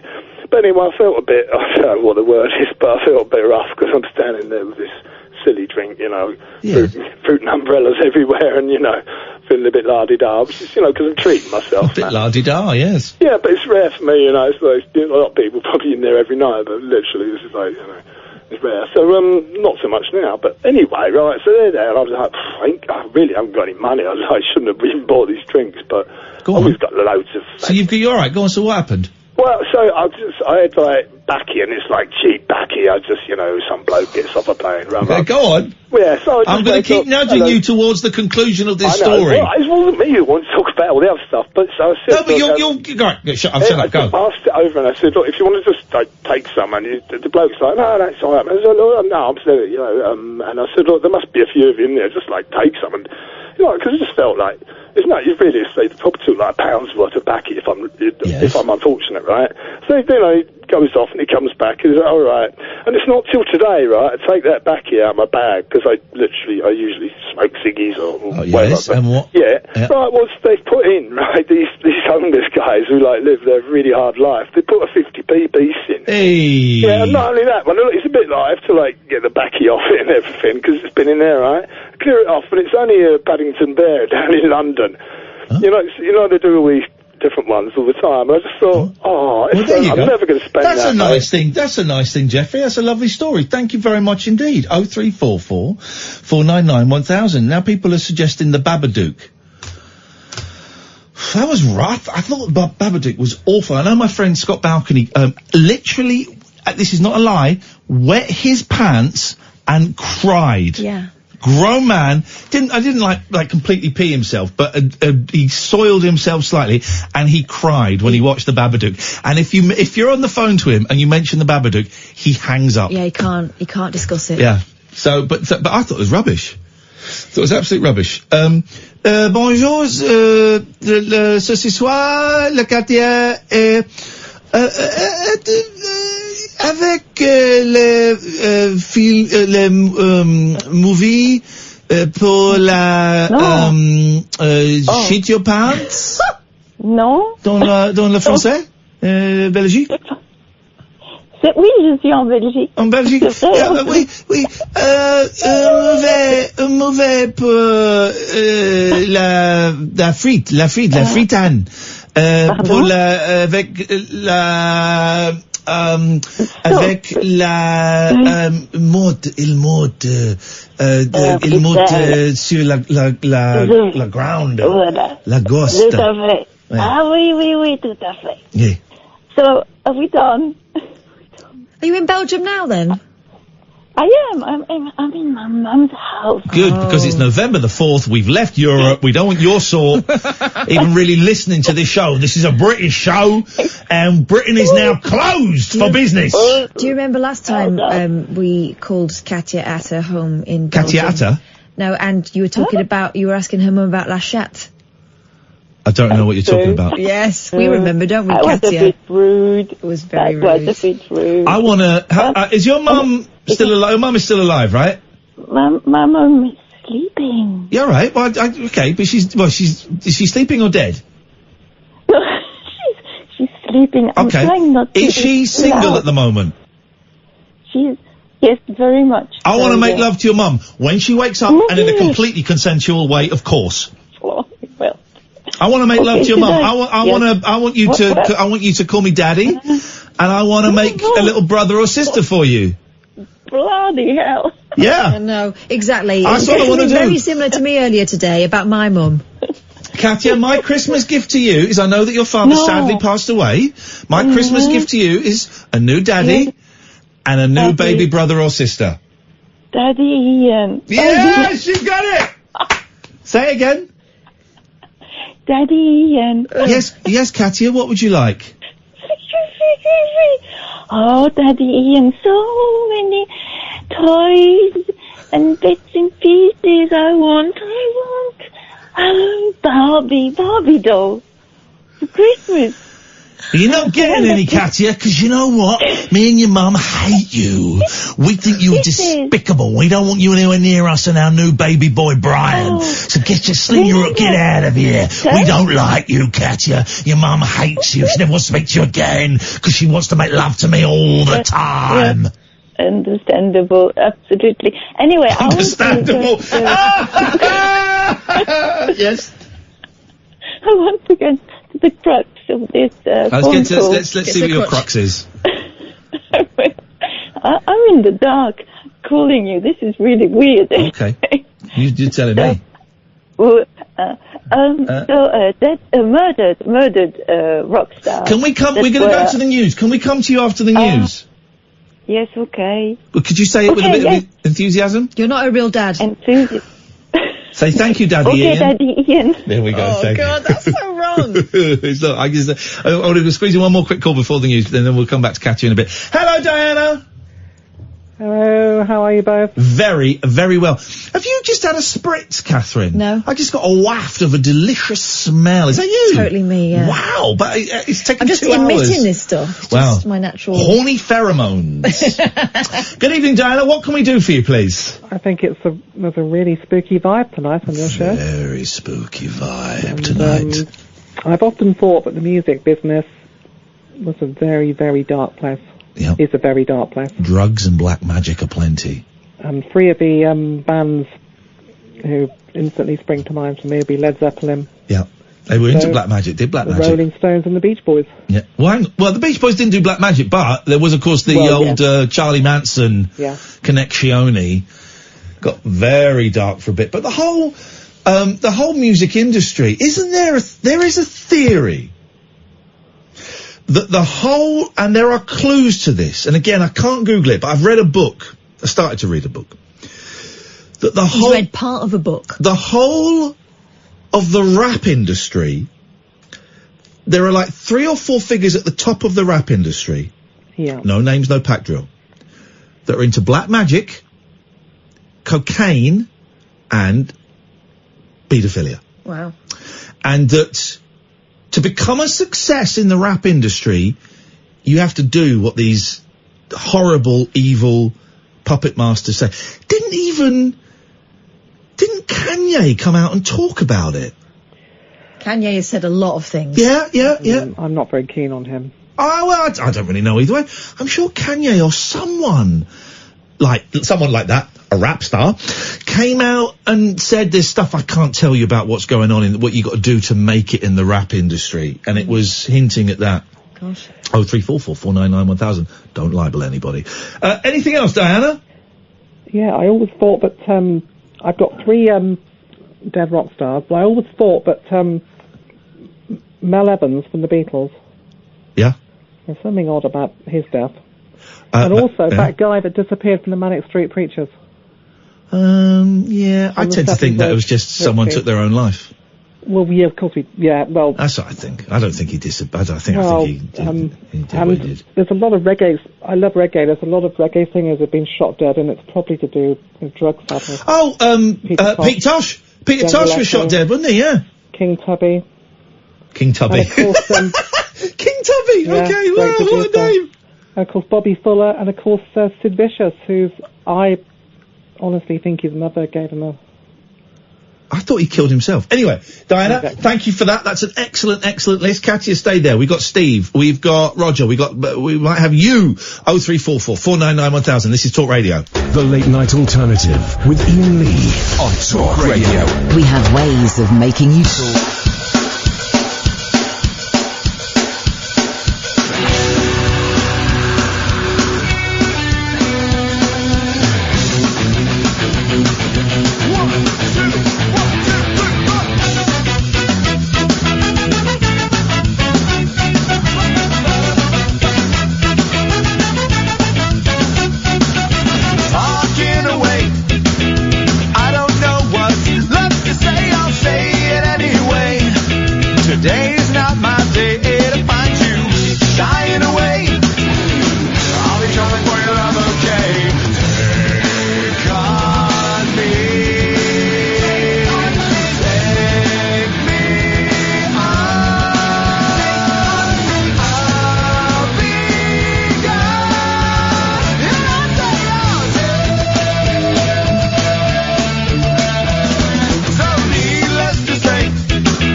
Most other shows are slowing down. We're just waking up.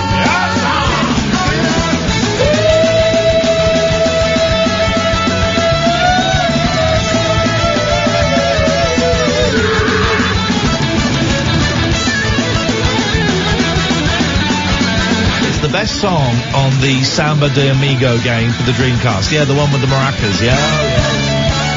Maracas game.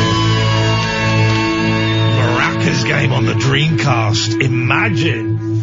0344 499 1000. We are the Late Night Alternative. I stole some strawberries in the jungle. Catherine Boyle didn't. I wouldn't. I might. We're here every weeknight from 10 o'clock. We are generally, when we can, a politics-free zone. We might do a little bit here, a little bit there. We're generally, though, a politics-free zone, certainly a Brexit-free zone whenever we can. Sometimes we just want to come on and have a laugh. Saying having a laugh, though, you might not have seen the clip. You might not have seen a clip that I retweeted because I think you've muted me. So let me see if I can find this. This is a great clip from an American news. Yes. All right. So this is an American news thing where it's talking about dogs of the military on Fox News, right? So it's a live thing, and you got in the studio, you've got a smooth kind of Fox News host, slick back hair, early mid-40s, suit and tie, and on the split screen somewhere else, another studio, you've got ex-military guy with a German Shepherd dog, and he's obviously done a nice piece talking about dogs of the military. Listen very carefully. And he can't wait. So thank you and thank Nero for your service. I appreciate it. Absolutely. If I could I throw a PSA out real quick? Real quick. Just the remarkable nature of these dogs and them being highlighted in the news creates a huge demand by people that frankly shouldn't have them. If you see the coverage and you decide I want one of these dogs, either buy a Finnish trained, fully trained and finished dog from a professional, or just don't get one at all. And Epstein didn't kill himself. Oh! The scream is the person watching it at home, but it's such a glorious. I mean, or just don't get one at all. And Epstein didn't kill himself. Okay, thank you for that commentary. All right, Mike. Oh, that is great. More of that stuff on live TV. More of that. Take your moment. A little bit of danger. Amy, could we call Naomi back, please? Because I think the line wasn't great, so she had to drop off. Unfortunately, Katia's still there. I did say we'd go back to her. The point was going on a bit, and we voted leave. Leave means leave. Brexit is Brexit. Although you did make a move on her mum. Her mum is a hot Belgique. Hot. Chaude. Chaude. No, not chaude. Chaude in... Although chaude means something else as well. But chaude in Hindi means to have intercourse. Yes. A chode is a tiny penis that grows. Not really. It's a tiny penis. And chode means hot. Chode. Chode. It's female, but although hot, chode in if you say that in French means more horny, doesn't it? Yes. Yeah, it's got that connotation rather than attractive, as we would say hotness in this country. Okay. So, just so you know, when you meet your future wife, be careful. Okay, fine. Hang on 1 second. I just want to... What's going on here? Just hang on. Je veux baiser ta mère. Don't say that! What? That's terrible. What? What have I typed in? I want to say hello to your mum is what I've tried to get it to say. You've said I'd like to F your mother. No! Yeah, because baiser... Right, okay. A lot of people use it thinking that it's... A lot of people use it thinking it's kiss, but it's not. Oh, I thought... Okay, well, I apologise. Okay, let me try this. Je veux épouser ta belle-mère âgée. Oh, okay. Is that better? Je veux épouser ta belle-mère âgée. I'm drunk. Yes, Je veux épouser ta belle-mère âgée. Yeah, let's do that. Can I talk about the thingy I rang about, please? Yeah. Hang on a second. First of all, doesn't belle-mère mean stepmother? Yes, stepmother. Yeah. But I don't know what Hang on. Beautiful mother, which is what you're trying to say. No, I was trying to say aged mother. Okay. Can I hang on a second, please, Katia? Please, Katia! It's my show and it's my country. Let's try this. Ta mère et moi allons te chasser de la maison. Oh, your mother and I. Ta mère et moi allons te chasser de la maison. Ta mère et moi, nous allons te chasser de la maison. Me chasser de la maison. Mm-hmm. Which one? We're going to chase you out of the house, apparently. In England, in the Albion. Here we go. Here's one. Je vais t'écrire de ta mère. Je vais t'écrire de ta mère. Je vais t'écrire de ta mère. Okay. I will write you out of your mother's will. Yes, okay. Stop it. What is the point that you want to make, Katia? I'm indulging your nonsense. And it's infuriating. I want to say Pantera's guitar player was murdered 15 years ago now, so that's that, yes. That's that. And the police question you? Okay, that was terrible. No, listen, because at the time he was playing in Damage Plan, and this lunatic... Damage Plan? Yeah, well, don't laugh. Oh. So this lunatic who wanted to become a tattoo artist was kind of rebuffed or something like that because he wanted to buy some special material, and someone told him, look, you're never going to be an artist, and he became really frustrated. He took his automatic gun and he went to this gig and he shot. Yes. During the gig? During the gig. So Dimebag died, but the terrible... Oh, Dimebag Darrell? The Darrell, yes, he died. Dimebag Darrell. And imagine he died in front of his brother who was playing in Damage Plan at the time. So hang on, was Dimebag Darrell on stage? Yes. And so he was in the band, and his brother was in the band? Yes. That's the most horrific story I've ever heard in my life. And what happened? Did everyone then jump on the failed tattoo artist and beat the crap out of him? No, well, he was shot by the police later on. Okay, wow. God, that's horrific. Well, and also the awful for Dimebag Darrell, awful for Nickelbag Nick, but also terrible for. Imagine being in the audience and seeing that. And I bet for a few seconds you think, well, this is a great show. Oh my God, that's real. There'd be a second where you'd think, well, this is great, bit of theatrics. I'm not saying it as a joke. You would, wouldn't you? And then it would sink in. Oh shit! This is someone's actually been shot. Dimebag's down. Exactly. No, it was a terrible night. Yeah, that's horrendous. I can imagine that. So I'm surprised. That it doesn't happen more. That people are shot on stage. That's true. Actually, I'm surprised it doesn't happen more. Although, you know, security is so much more now. At the big shows. Yeah. At the big shows.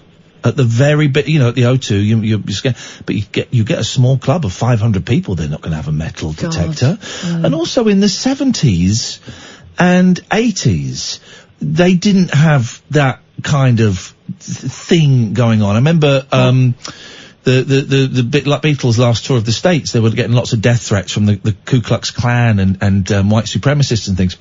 Yeah, because they were refusing to play for segregated crowds. There was well, it was partly that. It was the bigger than Jesus thing. Yeah. Was the main thing. And, they would joke about before walking out stage. This could be the one where one of us dies. And they were doing a show, you know, in the South, and some firecrackers went off and they all ducked, you know, and you just think, actually, I'm particularly in America. I mean, obviously we had that horrific Las Vegas, shooting, mass murder during a country music festival. There was an artist on stage. I don't remember who it was, but there was an artist on stage when the murders started. You got to think. Anyway, that's a bit morbid. I don't know. Oh, Katia, I think we might have to end the show early now. You've killed the vibe. Sorry. You've done a Chris, and you've just sucked the vibe out of. You've done a Paul in Stoke Poges, and the vibe is no more. Oh, I can say something else. What can you say?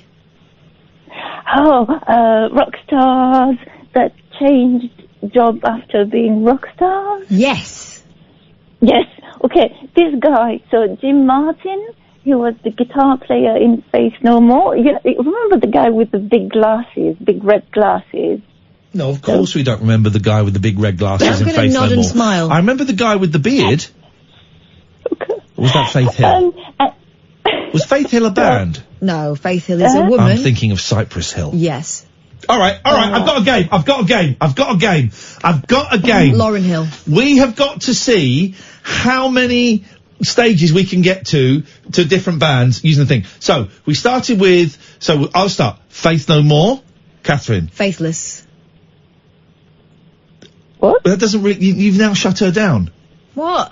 You've shut her down. Where's she going to go with Faithless? Do Faith Hill. Faith Hill. All right, you'll go, Katia.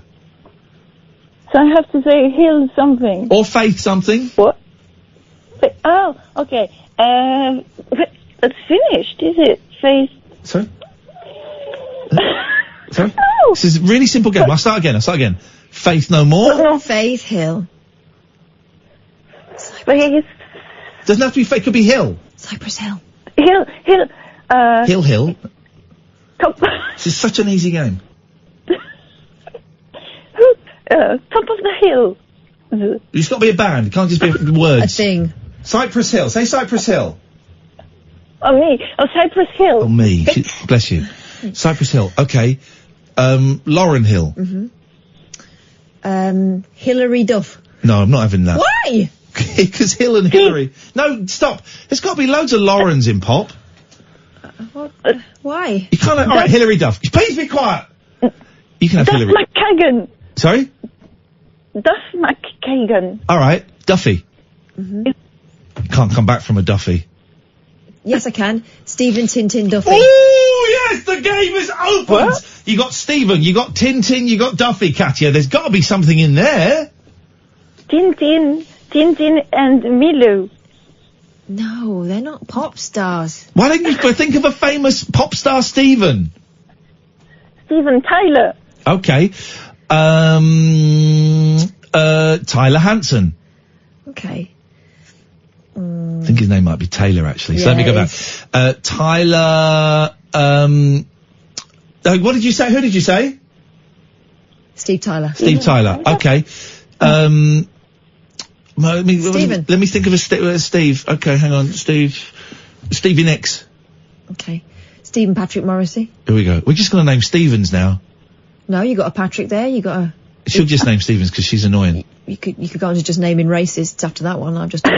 Okay. Well, I think that game was a great game, and I think you two. Yeah, I think you two ruined it. You two killed that great game.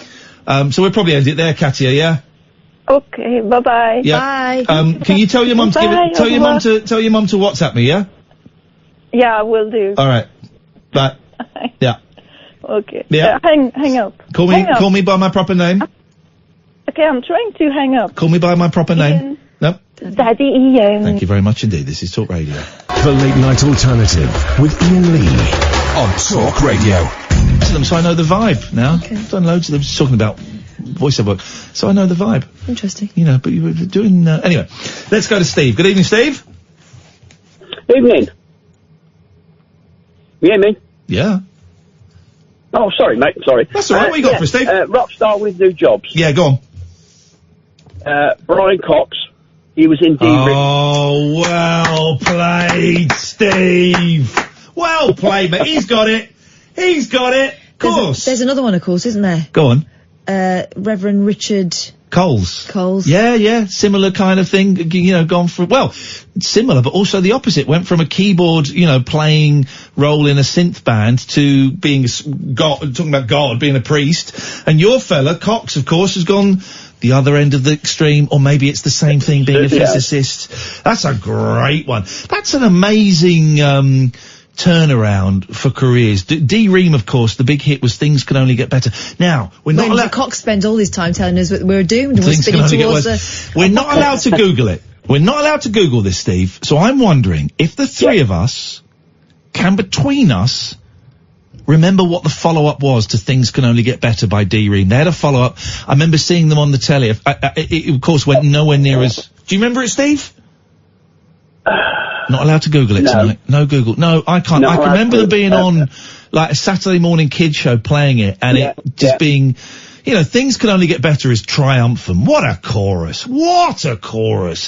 And the next one was a little bit ploddy.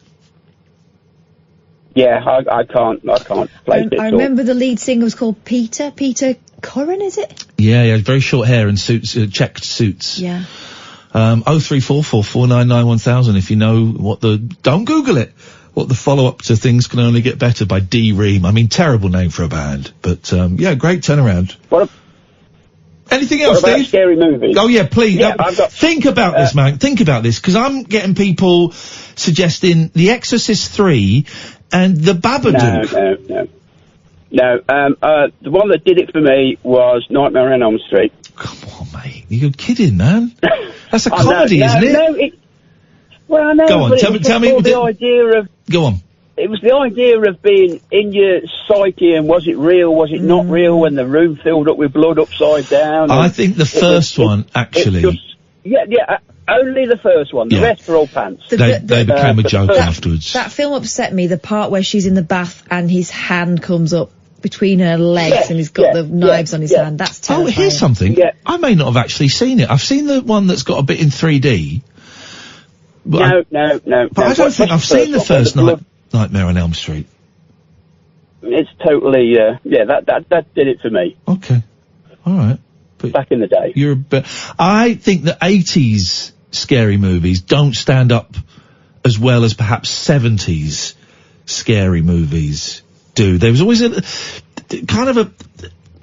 cheapness. Flocky. Yeah, there was a thing. I know what you mean, even Lost Boys.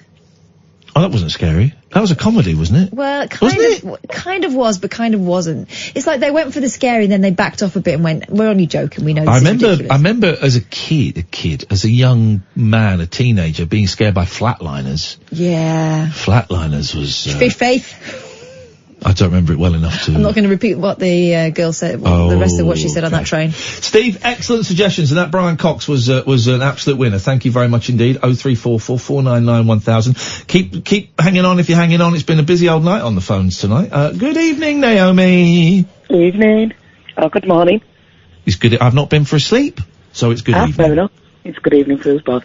Do you know, I've been told now what the follow-up by the hive mind have told me. Do you know the follow-up to Things Can Only Get Better? I don't. You are the best thing. No, shut up. You are the best thing. And I bet no one listening could sing it. Did it go, you're the best thing I ever knew? Is it that one? Is that how it goes? I don't know. Nelly, phone up and sing You're the Best Thing, please. Let's hear it. Naomi, what can we do for you on this wonderful Tuesday morning, Monday night, Tuesday morning? Well, I've been listening to the show about tonight, about the scary movies. I've always thought I was scared of movies. I sat with my best friend, we watched all Conjuring films, The Nun, wasn't petrified, so we watched loads of scary movies, not one scared the life out of me. So I'm feeling the benefit of what you're saying. There's nothing. I don't think films can scare me anymore. Do you know the point at which I stopped being scared by scary movies was when I realised ghosts aren't real. You've been scared by films. You're terrible to see a film jump with scares. Yeah. Oh, I want this recent film called Us. It's not scary, but it's one of them films. Yeah. Called what? Us. Oh, ours is good. It's like sorry, Us. It could happen. Hang on, which one's Us? The one where they're living underground? Yeah. Oh, well, that could happen. What, the government have made clones of us that manipulate the outside world? It's possible. She's absolutely batshit crazy. I like that. I did prefer the first film. Get Out. Have you seen Get Out? No, I've not seen that. That's incredible. Oh, I'm not saying anything. Go and watch Get Out now. You getting up early in the morning, Naomi? Right now. Go on, right. Turn off the radio. Turn off the lights. I'll watch it now. I'll allow you to light one candle. Not in pitch black. Pitch black. And watch. No, I think a candle, because a candle flickers and it burns. It casts shadows. Creates spooky effects. And watch Get Out. That's you will be. Well, you may not be scared, but it's a really, really good film. Do you know the things that really scare me? Is I've got cats, and when they're looking into nowhere, and then run off big side. That's what scares me. Yeah, because cats can see ghosts. Exactly. I love future present and future past. But on a good note, I got my tattoo last week. Oh, you were gonna? What do you mean? You were supposed to get this months ago. This is the angel wings all over your back. Yeah, the tattooist dad passed away. The what? The tattoo artist passed away? Dad. No, his dad passed away. Oh. So it was kind of inconsiderate for me to say, well, can I get my tattoo done? Okay, so how long did it take? 5 hours. I've got to go back to get it covered in yet. Is your back all scabby? Oh, yeah. It's working and everything. Oh, and has your partner eaten your scabs off your back? Oh, stop it. That's what love is. That's what love is. That's what love is. He's not a chimp. That's what. That's what love is. Hey, Naomi, can I ask? Right. Your partner comes to you and he says, I've got a massive zit on my back and I can't reach it. Would you squeeze it for me? Would you do it? Yes. Would you do it with pleasure? Oh, yes. Yeah, it's the best. That's the best thing about being in love. That's the real test of love. And would he do the same for you? No, it was. He wouldn't do it. No. I love squeezing a spot on someone's back. Oh, I love it. Don't you, Kath? I love not my it. favourite thing to do. No, it's one of my favourite things to do. And then someone doing it to me, and you feel it. It hurts a bit and you go as hard as you can. And it hurts and then you feel that pop. It is up there with, if you get sunburnt and you're peeling a bit. Yeah. And they help you out with that. That's quite What, peeling the skin off? Yes. I got bitten by a dog over the weekend. Oh no! You sound like a kid saying it. I got bitten by a dog over the weekend. It half hurt. Did it draw blood? It poured down my arm and everything. Oh, you poor thing. Have you had a tetanus? Give me that. The dog bite was on my left hand. The tetanus was on my right hand. Oh, it won't work. Oh my goodness, I couldn't. It was awful. It wouldn't work. If you got to do it on the same arm, I wouldn't get it done because I think I'm going to become an anti-vaxxer. Why? Because I don't have any empirical evidence that vaccines work. I think that vaccines, and this is genuine, I think that vaccines are manufactured by the government and they're implanting a microchip in all of our children. Okay. Also, my kids have been injected, so if vaccines are alright, well, they've had them. Mine have had them, but from now on I'm going to be an anti-vaxxer. I think the government are monitoring kids. The government, they're monitoring everything, so it's fine. We're good to go. Yeah. I'm down with that. Me and Naomi are down with that. Yeah. Come and join our gang, Kath. No thanks, I like science. Okay, thank you very much indeed. Yes. Absolute plum. Thank you, Naomi. I got bitten by a dog when I was a little girl. I've still got a big scar on my wrist about it. Oh, honey pie. Still no Pride of Britain award though. No. We ask, we get. Ladies and gentlemen, would you please welcome their last song was #1 around the world with their brand new song. It's their second single. It's D-Ream and You Are the Best Thing. You're the best thing. You're the best thing. You're the best thing I ever had. It went something like that. Yes. Thank you very much indeed. That was D-Ream and You're the Best Thing. This is Talk Radio. The Late Night Alternative with Iain Lee on Talk Radio. 0344 499 1000. Good evening, Roger. Good evening, Iain and Catherine. Welcome to the jungle. Everybody's fallen into your trap. Well, what? At least there's not cats falling into your trap, you cat thief. You're going to have more cats than me at this rate. I've got no cats. You haven't got any. I've got 3, so already I've got more cats than you, and I might be getting 2 more. Anyway, I hope not. I'm jealous. Well, yeah, I'm going to have to get one soon. Get one, Everybody's fallen into your trap about scary films. Yeah. It's funny that Steve mentioned Friday the 13th. Why is it echoing? No idea. It was a bit of a crap. Hang on, I've heard, because Naomi told me earlier that the line was crap. If I put you there, does that make any difference? Well, you sound alright. You sound fine. But do you sound alright? I don't know. Okay. I actually hate the sound of my own voice when I hear it back. So do we. I probably sound awful. No, the sound of our voices. Sorry, that's what I meant. I hate the sound of Catherine's voice. It were after the news. After war, when Grandad bought home a loaf of bread up mountainside. All through Katia's call, it was awful. And then the ads came. Well, I know that the phone system was down again today, and I suspect that they haven't really fixed it properly, because they never do. It's held together with silly string.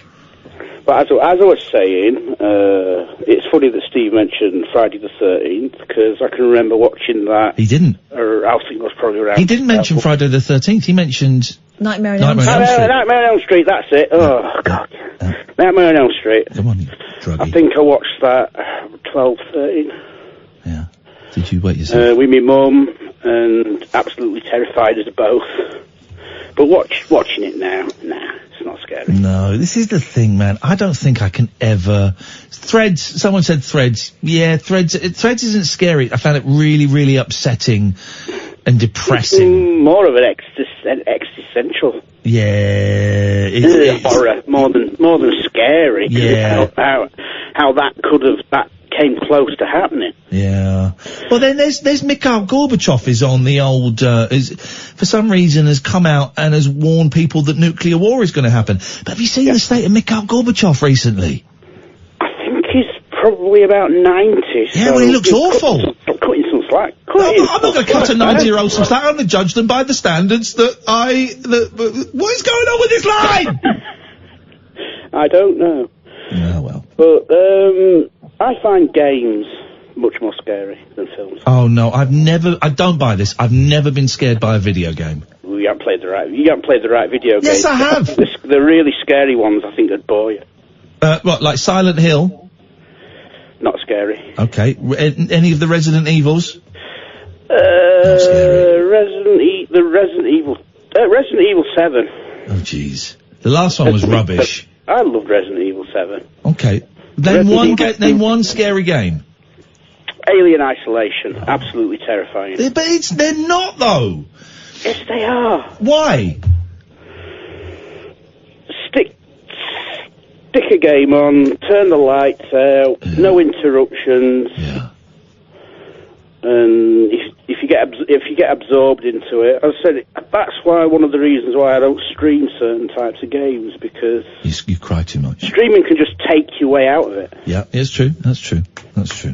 Roger, you got to buy Call of Duty, man. Come and join. Guys, we're having a Call of Duty posse on Twitch. I would say tomorrow at 11:30, come on, if you got Call of Duty, come and join us. Come and join me, Ollie, David Babcock. Call of Duty, we're gonna play it, we're gonna win it, I'm gonna win it, I'm good at shooting the guns in it at people. I've spent too much on games lately. Sorry? I've spent way too much on games lately. That's simply not possible. Are you gonna buy, his last geeky bit in games, but actually, this is important. What are you looking at? I've just seen the front page of tomorrow's Sun. Yeah. And it's called The Bum Powder Clot, and it's a close-up picture of someone firing a rocket out of their jacksie. Beautiful. I don't think it ended well. There's a new game coming out on Friday, that is supposed to revolutionise gaming. Yeah. Called Death Stranding. I bet it's going to be really, really, really boring. And if you look at a lot of the reviews are kind of saying, well, it's beautiful and it's a work of art and maybe it's just not me getting it. No. Games are meant to be fun, right? And a game where you've got to walk across a desert delivering stuff and it's just like repetitive and dull, but that ain't a game. Kind of like weird stuff like that, but I know what you mean. The reviews are so long, and it's a bit worrying that you're reading a review of a game thinking, I'm bored of reading this review. Exactly. So, and do you know how many hours it will take you to complete this game? I know it. I've seen people say that it's supposed to get good after 10 hours. Yeah, it's a 100-hour game, ladies and gentlemen. A 100-hour game. Pac-Man, if you're lucky, it lasts 4 minutes. This is a 100-hour game. We shall see. Roger, thank you very much indeed. Last call we got on the switchboard, and then it's empty. Alistair! Oh, evening, Ian. Evening, Katia. Good evening, Alistair. Good evening, It's great to hear you again. It must be, because we're brilliant. Yeah. Most of the time, yeah. Feel the burn! He's right, though. Most of the time we're brilliant. Sometimes we're out of I'm only joking. But, right, I was bitten by a donkey and a horse.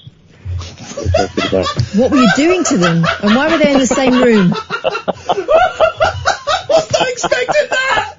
That came from nowhere! I was bitten by a donkey and a horse. Wow! Tell us more! Right. Well, when I was about 4 or 5, yes, the granddad took me down to the local park where they had some donkeys. Yes. They were fenced off, and I went up to pissed off by the sounds fence, of it.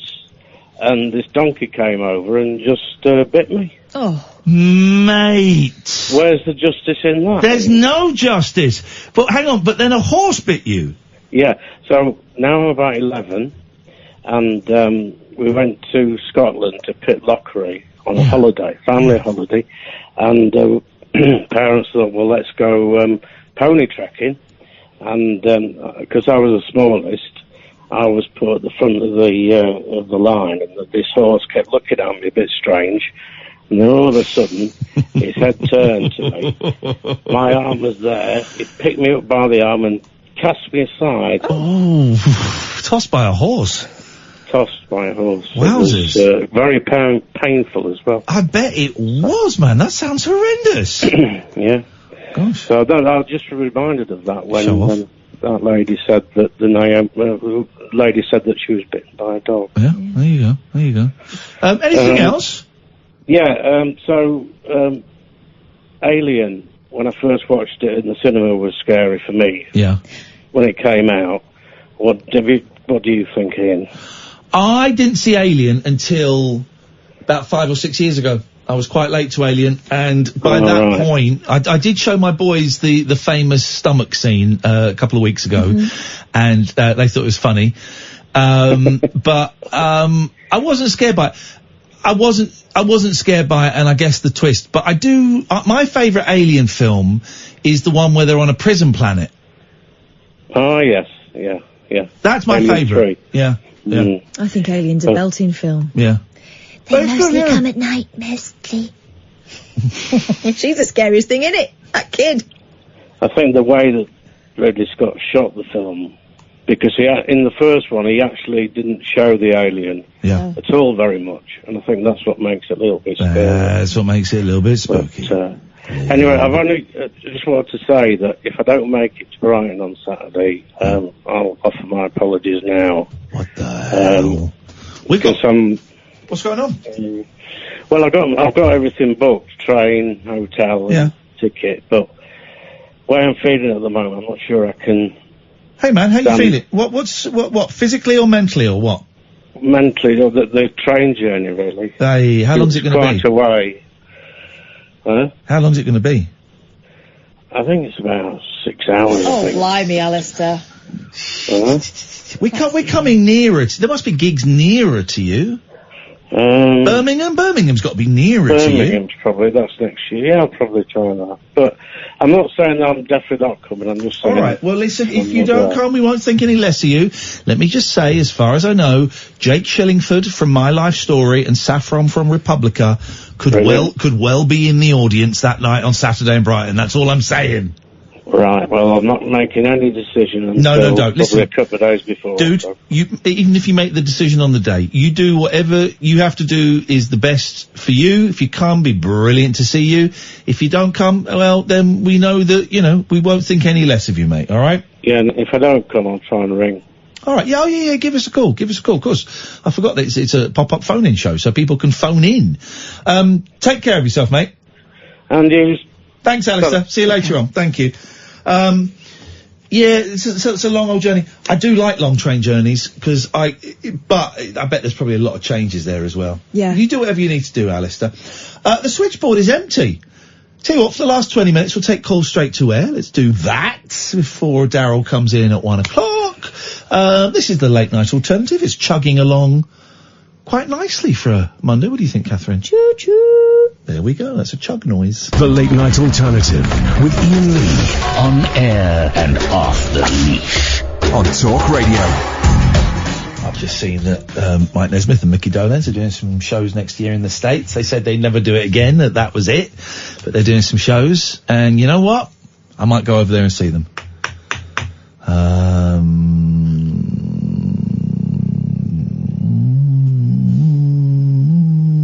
I might see them. Calls, I'll take these to do some calls straight to air, shall we, for the last 20 minutes. So, hello, line 1, you're on the wireless. This is a message for Stephen. Please do your bloody job and tell us about Sophie Aldred's new novel. Hello? Oh, they've hung up. Okay. Anyone knows what that's about, then please do let us know. 0344449. That was a sick burn for Stephen, the Doctor Who correspondent. Oh. That I think, and I don't know, may have been our apprentice correspondent, being a little bit embittered.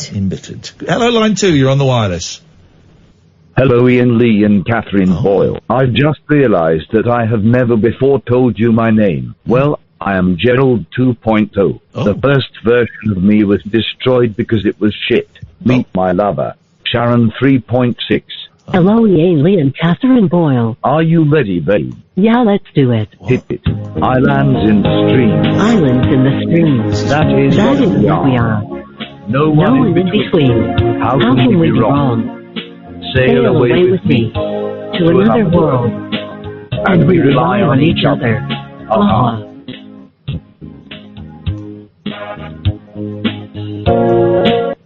Okay, that was lovely. I enjoyed that. Very It was romantic, It was romantic, wasn't it?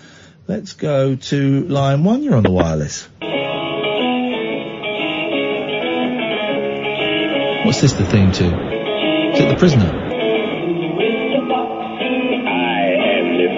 Oh, it's the Hollies and Peter Sellers. Oh. That's who that is.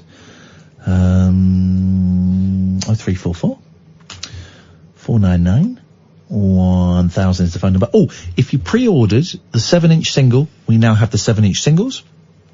We have the envelopes of the 7-inch singles. We have the membership cards. One day this week, Catherine and I will sign the membership cards. We will get them sent out to you by Friday. I will take them to the post office. As many of the 100. I don't want to say we're going to do all 100 this week, just in case there's an issue. But we will be trying to do as many of the 100 original orders that we can and get them put in the post office on Friday. That's the plan. They may go to the post office Monday, but we're aiming for Friday. And then once those are out, we will be offering the single at our live shows and also on my website, iainlee.com. I'm building a little page where we'll be selling those, and we'll be selling some lovely rabbit hole pins. You look very, very tired all of a sudden. You did a big yawn and your eyes have gone all sleepy. Yes. 0344 499 1000 is the telephone number. Let's just wait a bit. Or do you want to, have you got something you're itching to do? I have, because there's a word I'd never used before. Go on. I forgot all about this, yes. Yes. So, Nevada's Alien Cat House. Sorry? Nevada's Alien Cat House. You know, that's what they call it. Oh, that's the legal, right? But Alien?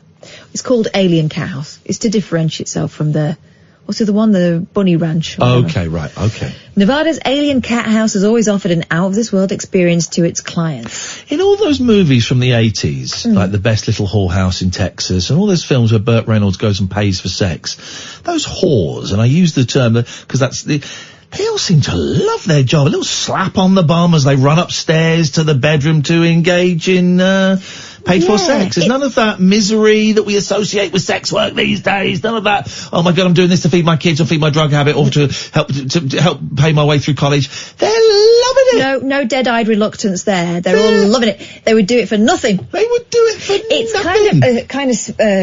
It's well, you would with Burt Reynolds. I don't know. Wouldn't you, line 1? Hello, is that Mr. Lee? Oh God, this is horrible. Is that Mr. Lee? Yes, it is.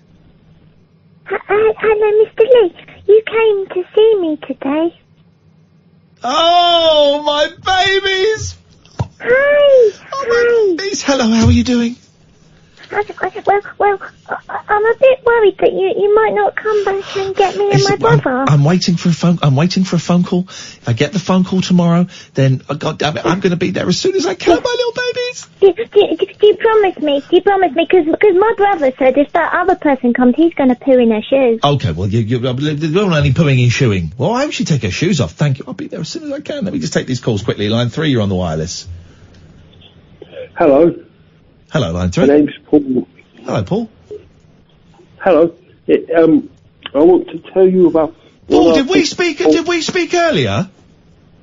Yes. We spoke at the start. Look at this. This is lovely, circular show. We spoke right at the start of the show, didn't we? Yeah. You're sounding a lot better than you were 3 hours ago. Look, I went out to solve the problem of these forces going around and hitting me or hurting me. I went and bought a bottle of this is Merlot, Californian red wine. Oh, should you be taking wine with your medication, do you think?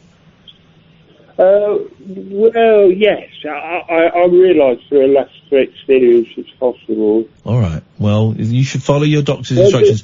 Paul, listen, I'm gonna go because Catherine's got a really funny story for us. I'm hoping it's funny, but maybe you could give us a call tomorrow night.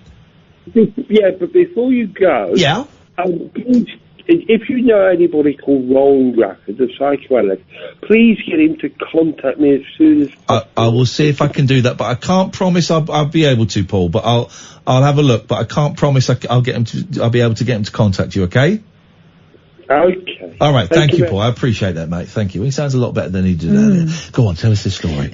Nevada's alien cat house has always offered an out-of-this-world experience to its clients. Yes. But now, the UFO-themed brothel is set to add an even more futuristic dimension. Do they have, like, 3 tits? And they're painted green? By offering a sex robot alongside its human courtesans. The cat house's Rob Thompson told the Daily Star Online why they've added a robot to their lineup for clients that have certain fetishes that courtesans may not be interested in. Courtesans. The robot could fulfill those. Well, yeah, if the fetish is having sex with a robot.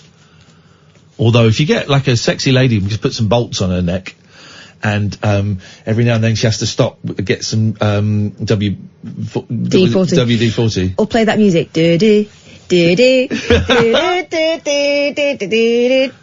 She could do the robot. There you go. That's how I'd do it. Yeah, okay. Asked how the cat house's flesh and blood denizens felt about working alongside an AI rival, Rod said they were all for it. Yeah. The courtesans are actually excited about the additional revenue stream to Alien Cat House. I bet they're not. And themselves, as well as the additional opportunities that might prevent themselves for interested parties wanting to party with the real flesh and blood courtesan and with an AI sex robot at the same time. Okay, mix and match. Here comes the word that we've never heard before. Okay. But it could be the word of the future. Yep. The Cat House is also introducing Teledildonics. I beg your pudding. Teledildonics. One more time. Teledildonics. Wowzers, we should have started the show with this. Into its menu of possibilities using cutting-edge Kiru kit to let potential clients in other states or even other countries spend some virtual quality time with their star performers. Hi, Chihuahua. Rod says Alien Cat House really caters towards individuals seeking to fulfill a sexual fantasy with a porn star, and we're in talks with Teledildonics manufacturers in regard to having each of our suites outfitted to accommodate this technology. Some of the ladies are very excited about this because they say it gives them the opportunity to give men, women, or couples that chance to experience an encounter with a real courtesan at a brothel they might not normally, because of their time or distance, be able to actually physically visit. We have one of our top porn star courtesans that will be the first to book a client for this experience around Halloween this month. Rod points out that for virtual visits, clients will need compatible hardware. Right, okay, right. Yeah, you can plug it into your computer, can't you? Male visitors would need suck you off. interactive vibrating masturbator for men, while any interested lady customer should get themselves an Oh My Bod toy. Oh. We asked one of the Cat House's leading lights, Stella Renee, how she felt about working with the new technology. She told us, as an honest-to-goodness, flesh-and-blood, cougarific cuddle queen, I'm very excited about the addition... cuddle queen, I mean, it says it all. Of sex bot playtime and remote interaction options at the brothel. Expanding our technological and social stiletto print is imperative. Adapt or die! Wow. She makes an excellent point. She continued, I for one am all about diversifying my portfolio of sexy services to meet the needs of my beloved clients before adding, I'm an artist, damn it! Gosh. Good for her. Her colleague, Lisa Gray, said, I'm not really bothered by it. Sex toys have been around for centuries. Most customers come in for the human interaction. I often hear the best part is the cuddling after the sex. And she says that while pulling her pants down. Oh, she's got a lovely fairy cake on her. Yeah. I call it fairy cake because I'm just that little bit older than you, so it's a fairy cake, and to your generation below, it's a cupcake. Okay. Damn you, Sex and the City! The cat house's pricing is deliberately quite mysterious. They declined to be specific on costings, but told us persons interested can only discuss pricing within a legally licensed brothel. But generally speaking, we've seen the bookings range anywhere from as little as $1,000 to tens of thousands of dollars. The courtesans set their own prices and split the price of the booking 50-50 with the brothel. 50-50? Jeff. That's a bit, Jeff. 50-50? Even when it comes to a robot, which you wouldn't think would need an income of its own, Rod said if it is a sex robot working with a courtesan, pricing legally will be negotiated within the brothel, and most likely, even if it were a sex robot, the brothel would follow the same guideline in terms of money. So, hang on, but surely with a robot they'd get 50, we'll look after that for you, mecha sexy, and then we'll take the 50 for the house. Can I tell you something funny? I think we've had this conversation before. I don't know if it's Sex and the City or Sex in the City. Sex and the City. Is it? Okay, I was erring towards that. Teledildonics, you say. Teledildonics. Don't know what that means, but I like it. Hello, line 1, you're on the wireless.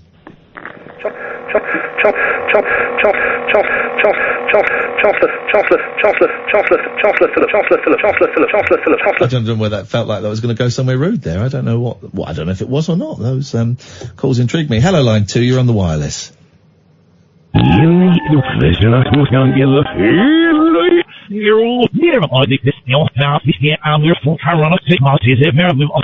Okay, great. Here's something I learnt watching Limmy yesterday, and this is true. I'm not pat a thief. This is Limmy's stream on Twitch is just a work of art, performance art. Yeah. You play the word insomniac. I think it's insomniac or insomnia backwards. It says I can't sleep. Stop it. And it's absolutely true. It's absolutely true. He did it. He said that he'd heard that rumour as a kid, and but then he thought actually it must be rubbish, and then he recorded it and did it, and it worked. It was incredible. Good evening, line 1. You're on the wireless. Hello there. Am I line 1? I'm not sure. Yes, you are. Hello, Ian. Fantastic. I just thought I'd give you a call. I have absolutely nothing of interest to say, but I thought I'd give you a call. Like 65% of all our callers and 50% of the presenting team on this show. Shut up.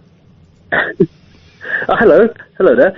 Well, I'm based in Barcelona, and I just wanted to say you have a lot of listeners over here. How many? And well, maybe 2 or 3. Hey, listen, for Talk Radio, that's a lot of listeners. Honestly, Ian, I've listened to you for absolutely ages, basically since you started the station, and I finally thought, I'd give him a call, see what's going on. What the hell are you doing in Barcelona? I'm an English teacher. Aye, well done, man. Are you living the dream? Are you happy? Are you enjoying life?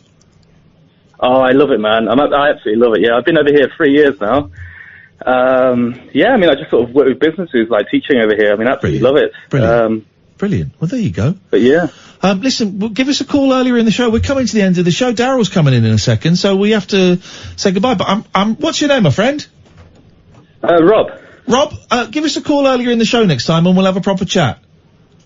Okay, yeah, I'd love to, man. Thank you so much. Thank you. Cheers, mate. Nice to talk to you. There you go. Someone living the dream. Yeah. While Daryl gets his microphone, I'll very quickly grab line 2. Hello, line 2. You're on the wireless. Easy understand how you could easily take my man, but you don't know what he means to me, Jolene.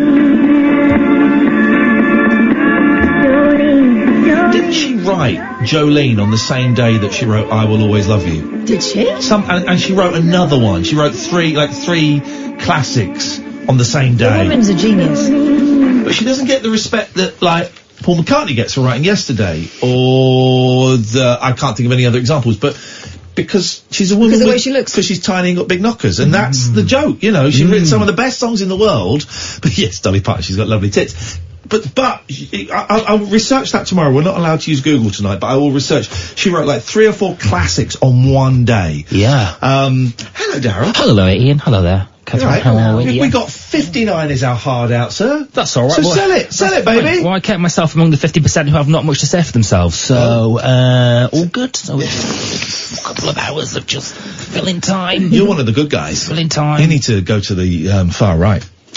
Yeah. Your program's too snowflakey. It is a little bit, isn't it? Yeah, I care too much, I think. But just a bit too much empathy involved, I think, in my program. Kind of monster. One day they will find us and they will literally hunt us down and kill us. They will.